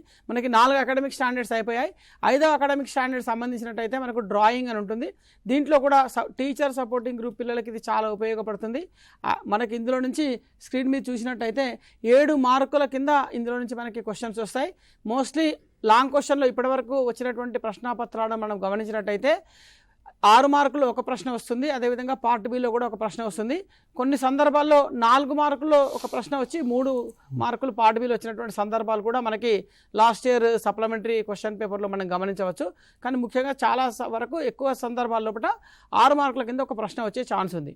మనకి ఈ డయాగ్రామ్స్కి సంబంధించినటువంటి దాంట్లో ముఖ్యంగా కిరణ చిత్రాలు, కాన్కేవ్ మిర్రర్స్కి సంబంధించినటువంటివి, కాన్వెక్స్ మిర్రర్కి సంబంధించినటువంటివి, అదేవిధంగా లెన్సెస్కి సంబంధించినటువంటి కటకాలకు సంబంధించినటువంటి కిరణ చిత్రాలు, మయోపియా హైపర్మెట్రోకి సంబంధించినటువంటి కిరణ చిత్రాలు, SP hybridisation, SP2 hybridisation, SP3 hybridisation సంబంధించినటువంటివి, అదేవిధంగా ఆర్బిటాల్ స్ట్రక్చర్. ఇక్కడ ఈ ఆర్బిటాల్స్కి సంబంధించినటువంటి క్వశ్చన్లు డైరెక్ట్గా S ఆర్బిటాల్కి ఇవ్వండి, P ఆర్బిటాల్కి ఇవ్వండి అనకుండా మీరు ఒకసారి స్క్రీన్ మీద చూసినట్టయితే ఈ విధంగా కూడా క్వశ్చన్ అడగవచ్చు. ఎలా అంటే మనకి ఈ క్వశ్చన్స్కి సంబంధించినటువంటి దాంట్లో చూడండి, n = 3, l = 1. ఈ క్వాంటమ్ నెంబర్స్ని రిప్రజెంట్ చేసేటువంటి ఆర్బిటాల్స్ని గీయండి అని అడగచ్చు. అంటే ఇక్కడ కన్ఫ్యూజ్ చేయడానికి మాత్రమే n వాల్యూ. L వాల్యూ ఏంటి? L value give the shape of the orbital. అంటే L = 0 అయినట్టయితే S ఆర్బిటాల్ అని, L = 1 అయినట్టయితే P ఆర్బిటాల్ అని, ఈ P ఆర్బిటాల్ అనేది డ్రా చేయాలని దీని అర్థం. అంటే ఇచ్చినటువంటి క్వశ్చన్ డెప్త్ ఈ విధంగా కూడా ఇచ్చేటువంటి అవకాశాలు ఉన్నాయి. P ఆర్బిటాల్ రాసినప్పుడు మరి వాటికి టైటిల్స్ రాస్తాం మనం. ఏమని రాయాలి అంటే ఇక్కడ 3P ఇచ్చినటువంటిది n = 3 కాబట్టి 3P orbitals 3 PX, PY, PZ ఆర్బిటాలను డ్రా చేసి దాంట్లో 3PX, 3PY, 3PZ అనేటువంటి రాయాల్సినటువంటి ఆవశ్యకత కూడా ఉంది. కాబట్టి ఆ డయాగ్రామ్స్ లోపల ఇలాంటి ప్రశ్నలు వచ్చేటువంటి అవకాశాలు ఎక్కువగా ఉన్నాయి కాబట్టి వాటిని చేయండి. రెండవది ఏంటంటే ఈ డయాగ్రామ్స్ ఇచ్చినప్పుడు ఒకవేళ రే డయాగ్రామ్స్ కనుక ఎగ్జామ్లో వచ్చినట్టయితే పూర్వ ప్రశ్నపత్రాలు గమనించినట్టయితే draw the ray diagrams and mention the characteristics of the image formed అనేటువంటి క్వశ్చన్స్ కూడా ఇవ్వడం జరిగింది. కాబట్టి according to the question you go to the answer. And next position of the object. Important ఏంటంటే క్వశ్చన్ని బాగా రీడ్ చేయండి. ఇక్కడ ఇచ్చినటువంటి ఏరియాలో ఆబ్జెక్ట్ అనేది పోల్ నుంచి ఇచ్చారా, ఆబ్జెక్ట్ అనేది ఫోకస్ నుంచి ఇచ్చారా, ఆబ్జెక్ట్ అనేది సి నుంచి ఇచ్చారా, సెంటర్ ఆఫ్ కర్వేచర్ నుంచి ఇచ్చారా, సి నుంచి ఇచ్చారా అనేటువంటిది గమనించి ఆ ప్రశ్నలకు ఆన్సర్ చేయటువంటి ప్రయత్నం చేయండి. ఎందుకంటే చాలా ఇంపార్టెంట్ ఏరియా, 7 మార్క్స్ ఇందులో నుంచి వచ్చేటువంటి అవకాశాలు ఉన్నాయి కాబట్టి వీటి మీద బాగా ఫోకస్ చేయండి. కిరణ చిత్రాలు బాగా ప్రాక్టీస్ చేయండి. ఈ కిరణ చిత్రాల్లో కూడా క్వశ్చన్ బాగా చదివి క్వశ్చన్కి సరైనటువంటి ఆన్సర్ చేసేటువంటి ప్రయత్నం చేయండి. తర్వాత దాని కింద రాసే క్యారెక్టరిస్టిక్స్లో ఫర్ ఎగ్జాంపుల్ కాన్కేవ్ మిర్రర్ ఇచ్చారనుకోండి, ఆల్మోస్ట్ అన్నిటికీ ఏ పొజిషన్ ఇచ్చినా ఒక FP మధ్యలో తప్పిస్తే real image and inverted image అనేటువంటి అవకాశం ఉంది కాబట్టి అవి కూడా రాసేటువంటి ప్రయత్నం చేస్తే అక్కడ కూడా 1 or 2 మార్క్స్ వచ్చేటువంటి అవకాశాలు ఉంటాయి. కాబట్టి ఈ విధమైనటువంటి ఒక డయాగ్రామ్. రెండవది ఇక్కడ ముఖ్యమైనటువంటిది చాలామంది విద్యార్థులు చేసేటువంటి మిస్టేక్ ఏంటంటే ఇంత పెద్ద కర్వేచర్ రాస్తున్నారు. ఇంత పెద్ద కర్వేచర్ కాకుండా ఈ కర్వేచర్ అనేది ఫస్ట్ ఒక ప్రిన్సిపల్ యాక్సిస్ డ్రా చేయండి. దాంట్లో ఫస్ట్ ఒక సీని ఐడెంటిఫై చేయండి. వీలైతే కంపాస్ తీసుకొని ఒక చిన్న కర్వ్ ఇలా తీసుకోండి, ఓన్లీ చిన్న కర్వ్, స్మాల్ కర్వ్ తీసుకొని దాన్ని షేడ్ చేయడం మర్చిపోకండి. ప్రిన్సిపల్ యాక్సిస్ మీద సి పెట్టండి. ఇక్కడ Pకి Fకి Cకి మధ్యలో కరెక్ట్గా F పెట్టండి. మీరు ఆబ్జెక్ట్ ఏ పొజిషన్లో ఉన్నా మీకు ఇమేజ్ వస్తుంది. ఒకవేళ ఆబ్జెక్ట్ ఇక్కడ ఉందనుకోండి, ఇంతవరకు బాగా గీస్తున్నారు పిల్లలు, బట్ ఏంటి ఆరో మార్క్స్ గీయట్లేదు. ఆరో మార్క్స్ గీయకపోతే ఆన్సర్ రాంగ్ అయిపోతుంది. కాబట్టి ఆరో మార్క్స్ గీయండి, తక్కువ కరువుతో ఉన్నటువంటి క్రాస్ తీసుకోండి. అదేవిధంగా FPCలను అవాయిడ్ చేయండి. మీకు ఇవి గీస్తే మీకు 1 or 2 మార్క్స్ యాడ్ అవుతాయి. మొత్తం కంప్లీట్ చేసి డయాగ్రామ్ క్యారెక్టరిస్టిక్స్ రాస్తే కంప్లీట్ మార్క్స్ వచ్చే అవకాశాలు ఉన్నాయి. కాబట్టి మిస్టేక్స్ చేయకుండా విద్యార్థులందరూ కూడా రే డయాగ్రామ్స్ ఇప్పటివరకు సూచించినటువంటి డయాగ్రామ్స్ అన్ని కూడా ప్రాక్టీస్ చేసి రాబోయేటువంటి పరీక్షల లోపల మంచి మార్కులు పొందండి. మనకి ఇంకా ఒక్కొక్క అకాడమిక్ స్టాండర్డ్ అనేటువంటిది మిగిలిపోయింది. దీనికి సంబంధించినటువంటి దాన్ని వివరించవలసిందిగా అజయ్ సింగ్ గారిని కోరుతున్నాం. మనకు ఈ అకాడమిక్ స్టాండర్డ్ 6 నిత్య జీవిత ఉపయోగాలు application to the daily life concern questions మనకు సెక్షన్ 1లో ఒక క్వశ్చన్ వస్తుంది, సెక్షన్ 2లో ఒక క్వశ్చన్ ఉంటుంది. అంటే 2 మార్కులకు ఒక ప్రశ్న, 4 మార్కులకు ఒక ప్రశ్న వస్తుంది.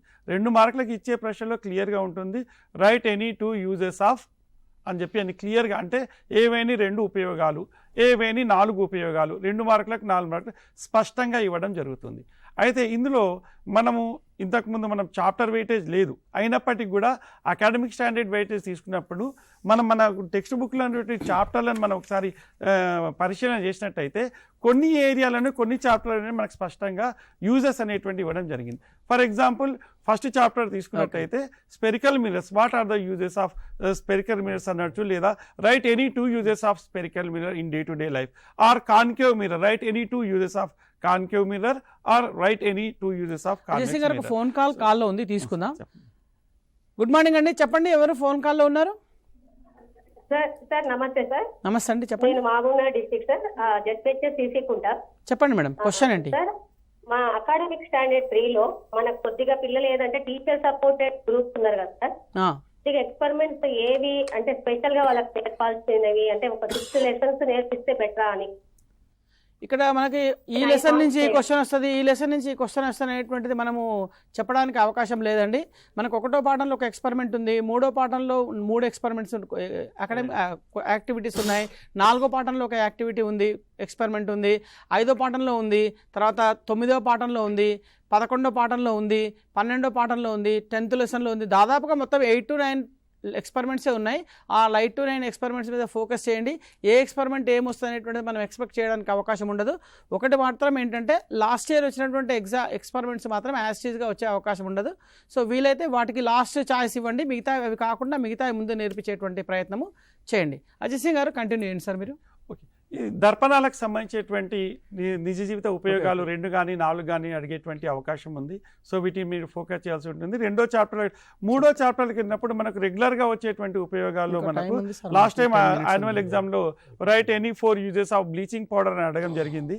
సో ఇప్పుడు మళ్ళీ మనకు వాషింగ్ సోడా ఉంది, బేకింగ్ సోడా ఉంది, ప్లాస్టర్ ఆఫ్ ప్యారిస్ ఉన్నాయి. సో ఇలాంటివి సంబంధించినటువంటి application to the daily life concerns మనకి చాప్టర్ 3లో ఎక్కువ ఫోకస్ చేసేటువంటి అవకాశం ఉంది. చాప్టర్ 4లో వచ్చేసరికి మళ్ళీ లెన్సెస్ యొక్క ఉపయోగాలు మనకు ఇవ్వడం జరుగుతుంది. సో మనకు స్పష్టంగా క్వశ్చన్ మనకు 2 మార్కులకు 4 మార్కులకు 2, 4 రాయమని చెప్తాడు కాబట్టి వాటిని మనం చూసుకోవాల్సిన అవసరం ఉంది. సో మనకు 5వ చాప్టర్లో, 6వ చాప్టర్లో, 7వ చాప్టర్లో మనకు యూజెస్ యొక్క అంశాలు తక్కువ ఉన్నట్టుగా మనకు 9th చాప్టర్లో ఎలక్ట్రిసిటీకి సంబంధించిన దాంట్లో కూడా మనకు ఒక నిజ జీవిత ఉపయోగంలో మనకు ఫ్యూజ్ యొక్క ఉపయోగాలను రాయమనేటువంటి అవకాశం ఉంది.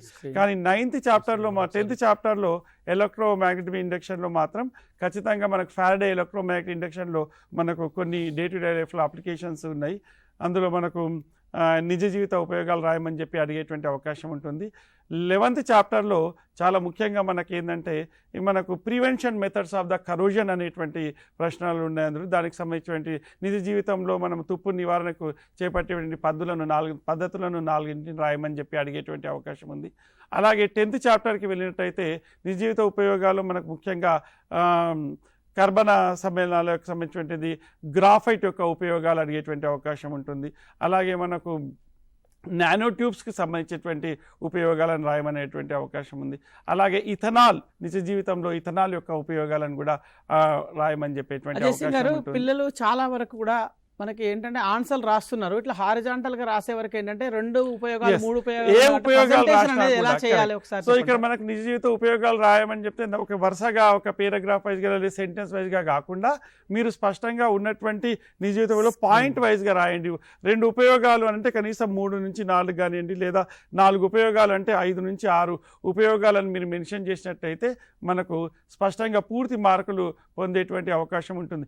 ఎందుకు ఒక 2-3 ఉపయోగాలు ఎక్కువ రాయమని చెప్తున్నాను అంటే, ఒకవేళ మీరు రాసిన దాంట్లో మనకు ఒకవేళ స్పష్టత లేకపోతే ఎగ్జామినర్ ఇవాల్యుయేట్ చేసేటప్పుడు ఒక 1/2 మార్కు 1 మార్కు వెళ్ళిపోయే అవకాశం ఉంటుంది. కాబట్టి ఏంటంటే కనీసము 2 ఉపయోగాలు రాయమన్నప్పుడు 3 to 4 యూజెస్ని మీరు అటెంప్ట్ చేస్తే బాగుంటుంది. అలాగే 4 ఉపయోగాలు రాయమన్నప్పుడు 5 నుంచి 6 ఉపయోగాలను మీరు ఒకవేళ పాయింట్ వైజ్గా రాసినట్టయితే మీరు ఫుల్ మార్క్స్ తీసుకునేటువంటి అవకాశం ఉంటుంది. థ్యాంక్ యూ అజయ్ సింగ్ గారు. నిజంగా విద్యార్థులు ప్రజెంటేషన్లో వాళ్ళ ప్రజెంటేషనే అక్కడ కనిపిస్తుంది కాబట్టి presentation plays vital role gaining the marks. మంచి ఆన్సర్ ఉన్నప్పటికీ, సరైన సమాధానం ఉన్నప్పటికీ కొంతమంది విద్యార్థులు మార్కులు కోల్పోతున్నారు. దానికి కారణం ఏంటంటే వాళ్ళ యొక్క ప్రజెంటేషన్. కాబట్టి ఎగ్జామినేషన్లో presentation is the most important thing. కాబట్టి మీరు మంచి పాయింట్స్ వైజ్గా ప్రజెంట్ చేయండి. ఆ విధంగా ప్రజెంట్ చేసినట్టయితే మంచి మార్కులు, మీరు రాసినట్టు కరెక్ట్ ఆన్సర్కి కరెక్ట్గా మీకు మార్క్స్ పడేటువంటి అవకాశాలు ఉంటాయి.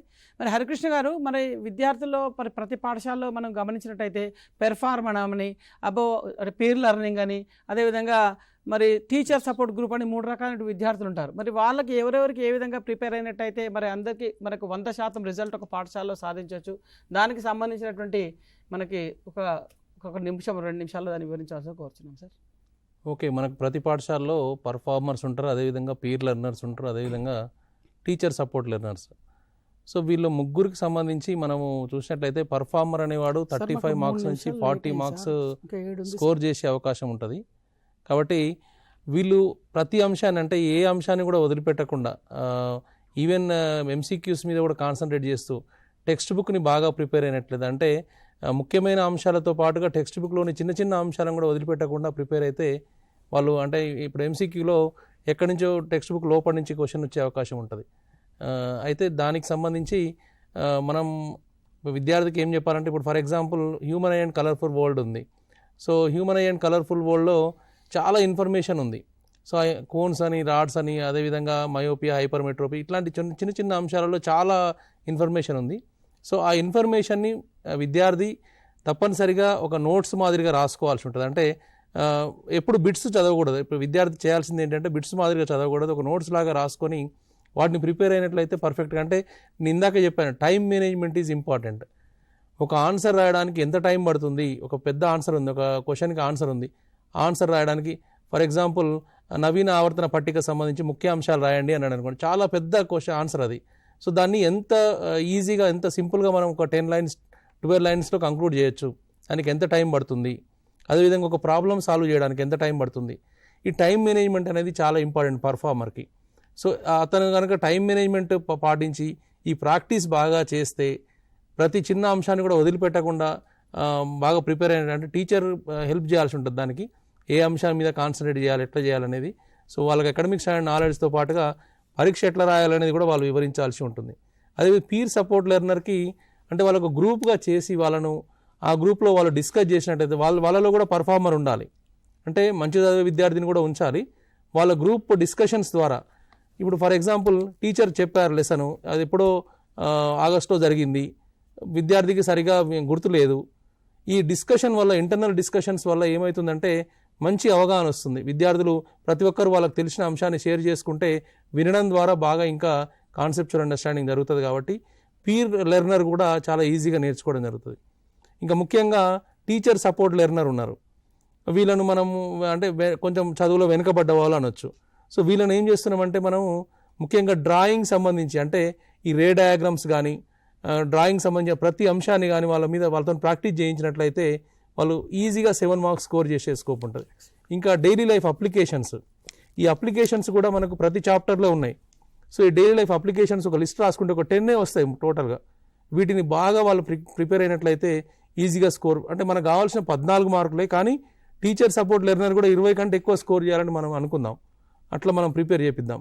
అదేవిధంగా ఎక్స్పెరిమెంట్ సంబంధించి 5 ల్యాబ్ యాక్టివిటీస్, అదేవిధంగా ఒక సెలెక్టెడ్ కొన్ని యాక్టివిటీస్ కనుక ప్రిపేర్ అయినట్లయితే వాళ్ళు పర్ఫెక్ట్గా రాసే, అంటే దీనికి ఇందాక చెప్పాను అభ్యాస దీపికలో చాలా డీటెయిల్డ్గా ఉన్నాయి అన్ని అంశాలు కూడా. సో మీరు ఫిజికల్ సైన్స్ సంబంధించి అభ్యాస దీపికలు అవైలబుల్గా ఉన్నాయి. కాబట్టి వాటిలోని కనుక మనం ప్రిపేర్ అయినట్లయితే ఈ టీచర్ సపోర్ట్ లెర్నర్కి తక్కువ టైంలో ఎక్కువ స్కోర్ చేయడానికి ఈజీ స్కోప్ ఉంటుంది. థ్యాంక్ యూ హరికృష్ణ గారు. లాస్ట్ అండ్ ఫైనల్ మనకి ఏంటంటే పిల్లలకి ఇండికేటర్స్, ఎగ్జామ్ ఆన్సర్ రాసేటప్పుడు ఏమైనా ఇండికేటర్స్ చెప్పే అవకాశం ఉందా? ముఖ్యంగా మనము ఎంత నేర్చుకున్నాము, ఎంత మనకు జ్ఞాపకం చేసుకున్నాము, ఎలా ఎన్ని రోజులు కష్టపడ్డాం అనేటువంటి దానికి మనకి యాన్యువల్ ఎగ్జామినేషన్లో ద ఇంపార్టెన్స్ కంటే మనము ప్రశ్న పత్రాన్ని ఎంత పర్ఫెక్ట్గా, ఎంత కరెక్ట్గా రాసామనేటువంటి దాని మీద మనం మార్కులు. సో మనకు ప్రశ్నలకు జవాబులు రాసేటువంటి క్రమంలో జవాబు స్పష్టంగా ఉన్నట్టయితే మనం పూర్తి మార్కులను మనం పొందగలుగుతాం. కాబట్టి ఏంటంటే మీరు గతంలో మీరు ఏం చేశారనేది కాదు, ఎగ్జామ్ టైంలో ఎగ్జామ్ హాల్లో మీరు ఆన్సర్ ఎలా చేశారు, అన్ని ఆన్సర్స్ చేశారా లేదా. సో ప్రజెంటేషన్ అనేటువంటిది చాలా ఇంపార్టెంట్. ఈ ప్రజెంటేషన్ కూడా మనకు ఇండికేటర్స్ ఉంటాయి. మనం స్పష్టంగా మనకు ఇచ్చినటువంటి ప్రశ్న చదవాల్సిన ఇన్స్ట్రక్షన్ చదవాలి. ఫస్ట్ ఒక సెక్షన్ 1 ఉంది, వెరీ షార్ట్ ఆన్సర్స్ క్వశ్చన్స్ ఉన్నప్పటికీ కూడా ఆ వన్లో మనకి ఎన్ని లైన్లు రాయమని చెప్పాడు. రెండు వాక్యాల్లో రాయవలసినటువంటి ప్రశ్నను 4 వాక్యాలు 5 వాక్యాలు రాస్తే దానివల్ల మనకు సమయం వృధా అయ్యేటువంటి అవకాశం ఉంటుంది. అలాగే మనకు ఆ ఇన్స్ట్రక్షన్లో ఒక పాయింట్ వైజ్గా చక్కగా ఒక పాయింట్ వైజ్గా రాసినట్టయితే మనకు ఇవాల్యుయేటర్ ఎప్పుడైతే మనకు ఇవాల్యుయేషన్ చేస్తాడో ఇవాల్యుయేషన్ చేస్తున్నప్పటి క్రమంలో ఫుల్ మార్క్స్ తీసుకునేటువంటి అవకాశం ఉంటుంది. లేదంటే పేరాగ్రాఫ్లో రాస్తే మనకు ఒక 4 మార్కుల బదులు ఒక 3 మార్కులు మనకు పడ్డాయి అనుకోండి, అక్కడ మళ్ళీ మనము రివాల్యుయేషన్ చేసుకోవడానికి అవకాశం ఉండదు. అక్కడ మనకు ఒక పాయింట్ మిస్ అయినా కూడా మనం దాన్ని స్కోపు అనేటువంటి తగ్గిపోతుంది. కాబట్టి ప్రతి అంశాన్ని కూడా పాయింట్ వైజ్గా నీట్గా రాయాల్సిన అవసరం ఉంటుంది. అందులో ముఖ్యంగా టైం మేనేజ్మెంట్ కూడా చాలా important. First section, second section, third సెక్షన్కి ఈ 1:15 నిమిషాలను ఎట్లా మనం సార్ట్అవుట్ చేసుకోవాలి. ఆ ఫస్ట్ సెక్షన్కి మనకు ప్రతి ప్రశ్నలో ఒక 5 నిమిషాలు టైం మేనేజ్మెంట్ చేసుకు ఫాలో కావాలంటారు. ఫైనల్ గా మీరేమైనా సజెస్ట్ ఇవ్వాలంటున్నారు హరికృష్ణ గారు ఇండికేటర్స్ లో? అంటే మనకు విద్యార్థికి ఆన్సర్ ఎట్లా రాయాలో తెలుస్తాయి, మార్కులు ఎలా వేస్తారో తెలుస్తాయి, మార్కులు సాధించడం చాలా సులభం అవుతుంది. సో ఎగ్జామినర్కి ఎవరైతే పేపర్స్ కరెక్ట్ చేస్తారో వాళ్ళకు ఇవాల్యుయేషన్ ఇండికేటర్స్ అనేవి ఇవ్వడం జరుగుతుంది.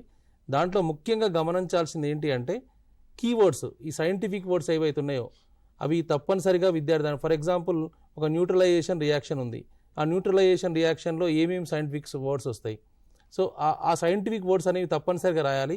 లేదా ఏదన్నా ఇమేజ్ క్యారెక్టరిస్టిక్స్ రాయమన్నారు అనుకోండి, మిథ్యా ప్రతిబింబం, అంటే ఇలాంటి కొన్ని సైంటిఫిక్ వర్డ్స్ ఏవైతే ఉన్నాయో ఆ సైంటిఫిక్ వర్డ్స్ని విద్యార్థి తప్పనిసరిగా ఒక నోట్స్ లాగా ప్రిపేర్ చేసుకొని ప్రతి దాంట్లో సైంటిఫిక్ వర్డ్ ఉండేట్టుగా ప్రతి ఆన్సర్లో దాన్ని చేయాలి. అదేవిధంగా ప్రతి అంశాన్ని కూడా, అంటే ఇప్పుడు ఈ సైంటిఫిక్ వర్డ్సే కాకుండా ఫర్ ఎగ్జాంపుల్ ఒక క్వశ్చన్ని ఎగ్జాంపుల్తో ఎక్స్ప్లెయిన్ చేయమని అడిగారు.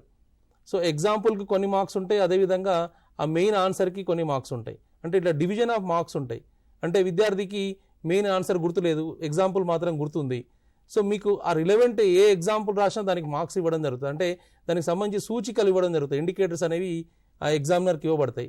అంటే విద్యార్థి సరైన ఎగ్జాంపుల్తో వివరించినా కూడా మార్కులు ఇవ్వండి, లేదా బయట అంటే దానికి రిలేటెడ్ ఏదైతే రిలేటెడ్ ఉందో ఆ రిలేటెడ్ ఎగ్జాంపుల్తో రాసినా లేదా బొమ్మ వేసినా కూడా, అంటే ఒక కాన్సెప్చువల్ అండర్స్టాండింగ్ ఉందని ఆ ఎగ్జామినర్ భావించేటట్టుగా కొన్ని ఇండికేటర్స్ ఇవ్వడం జరుగుతుంది.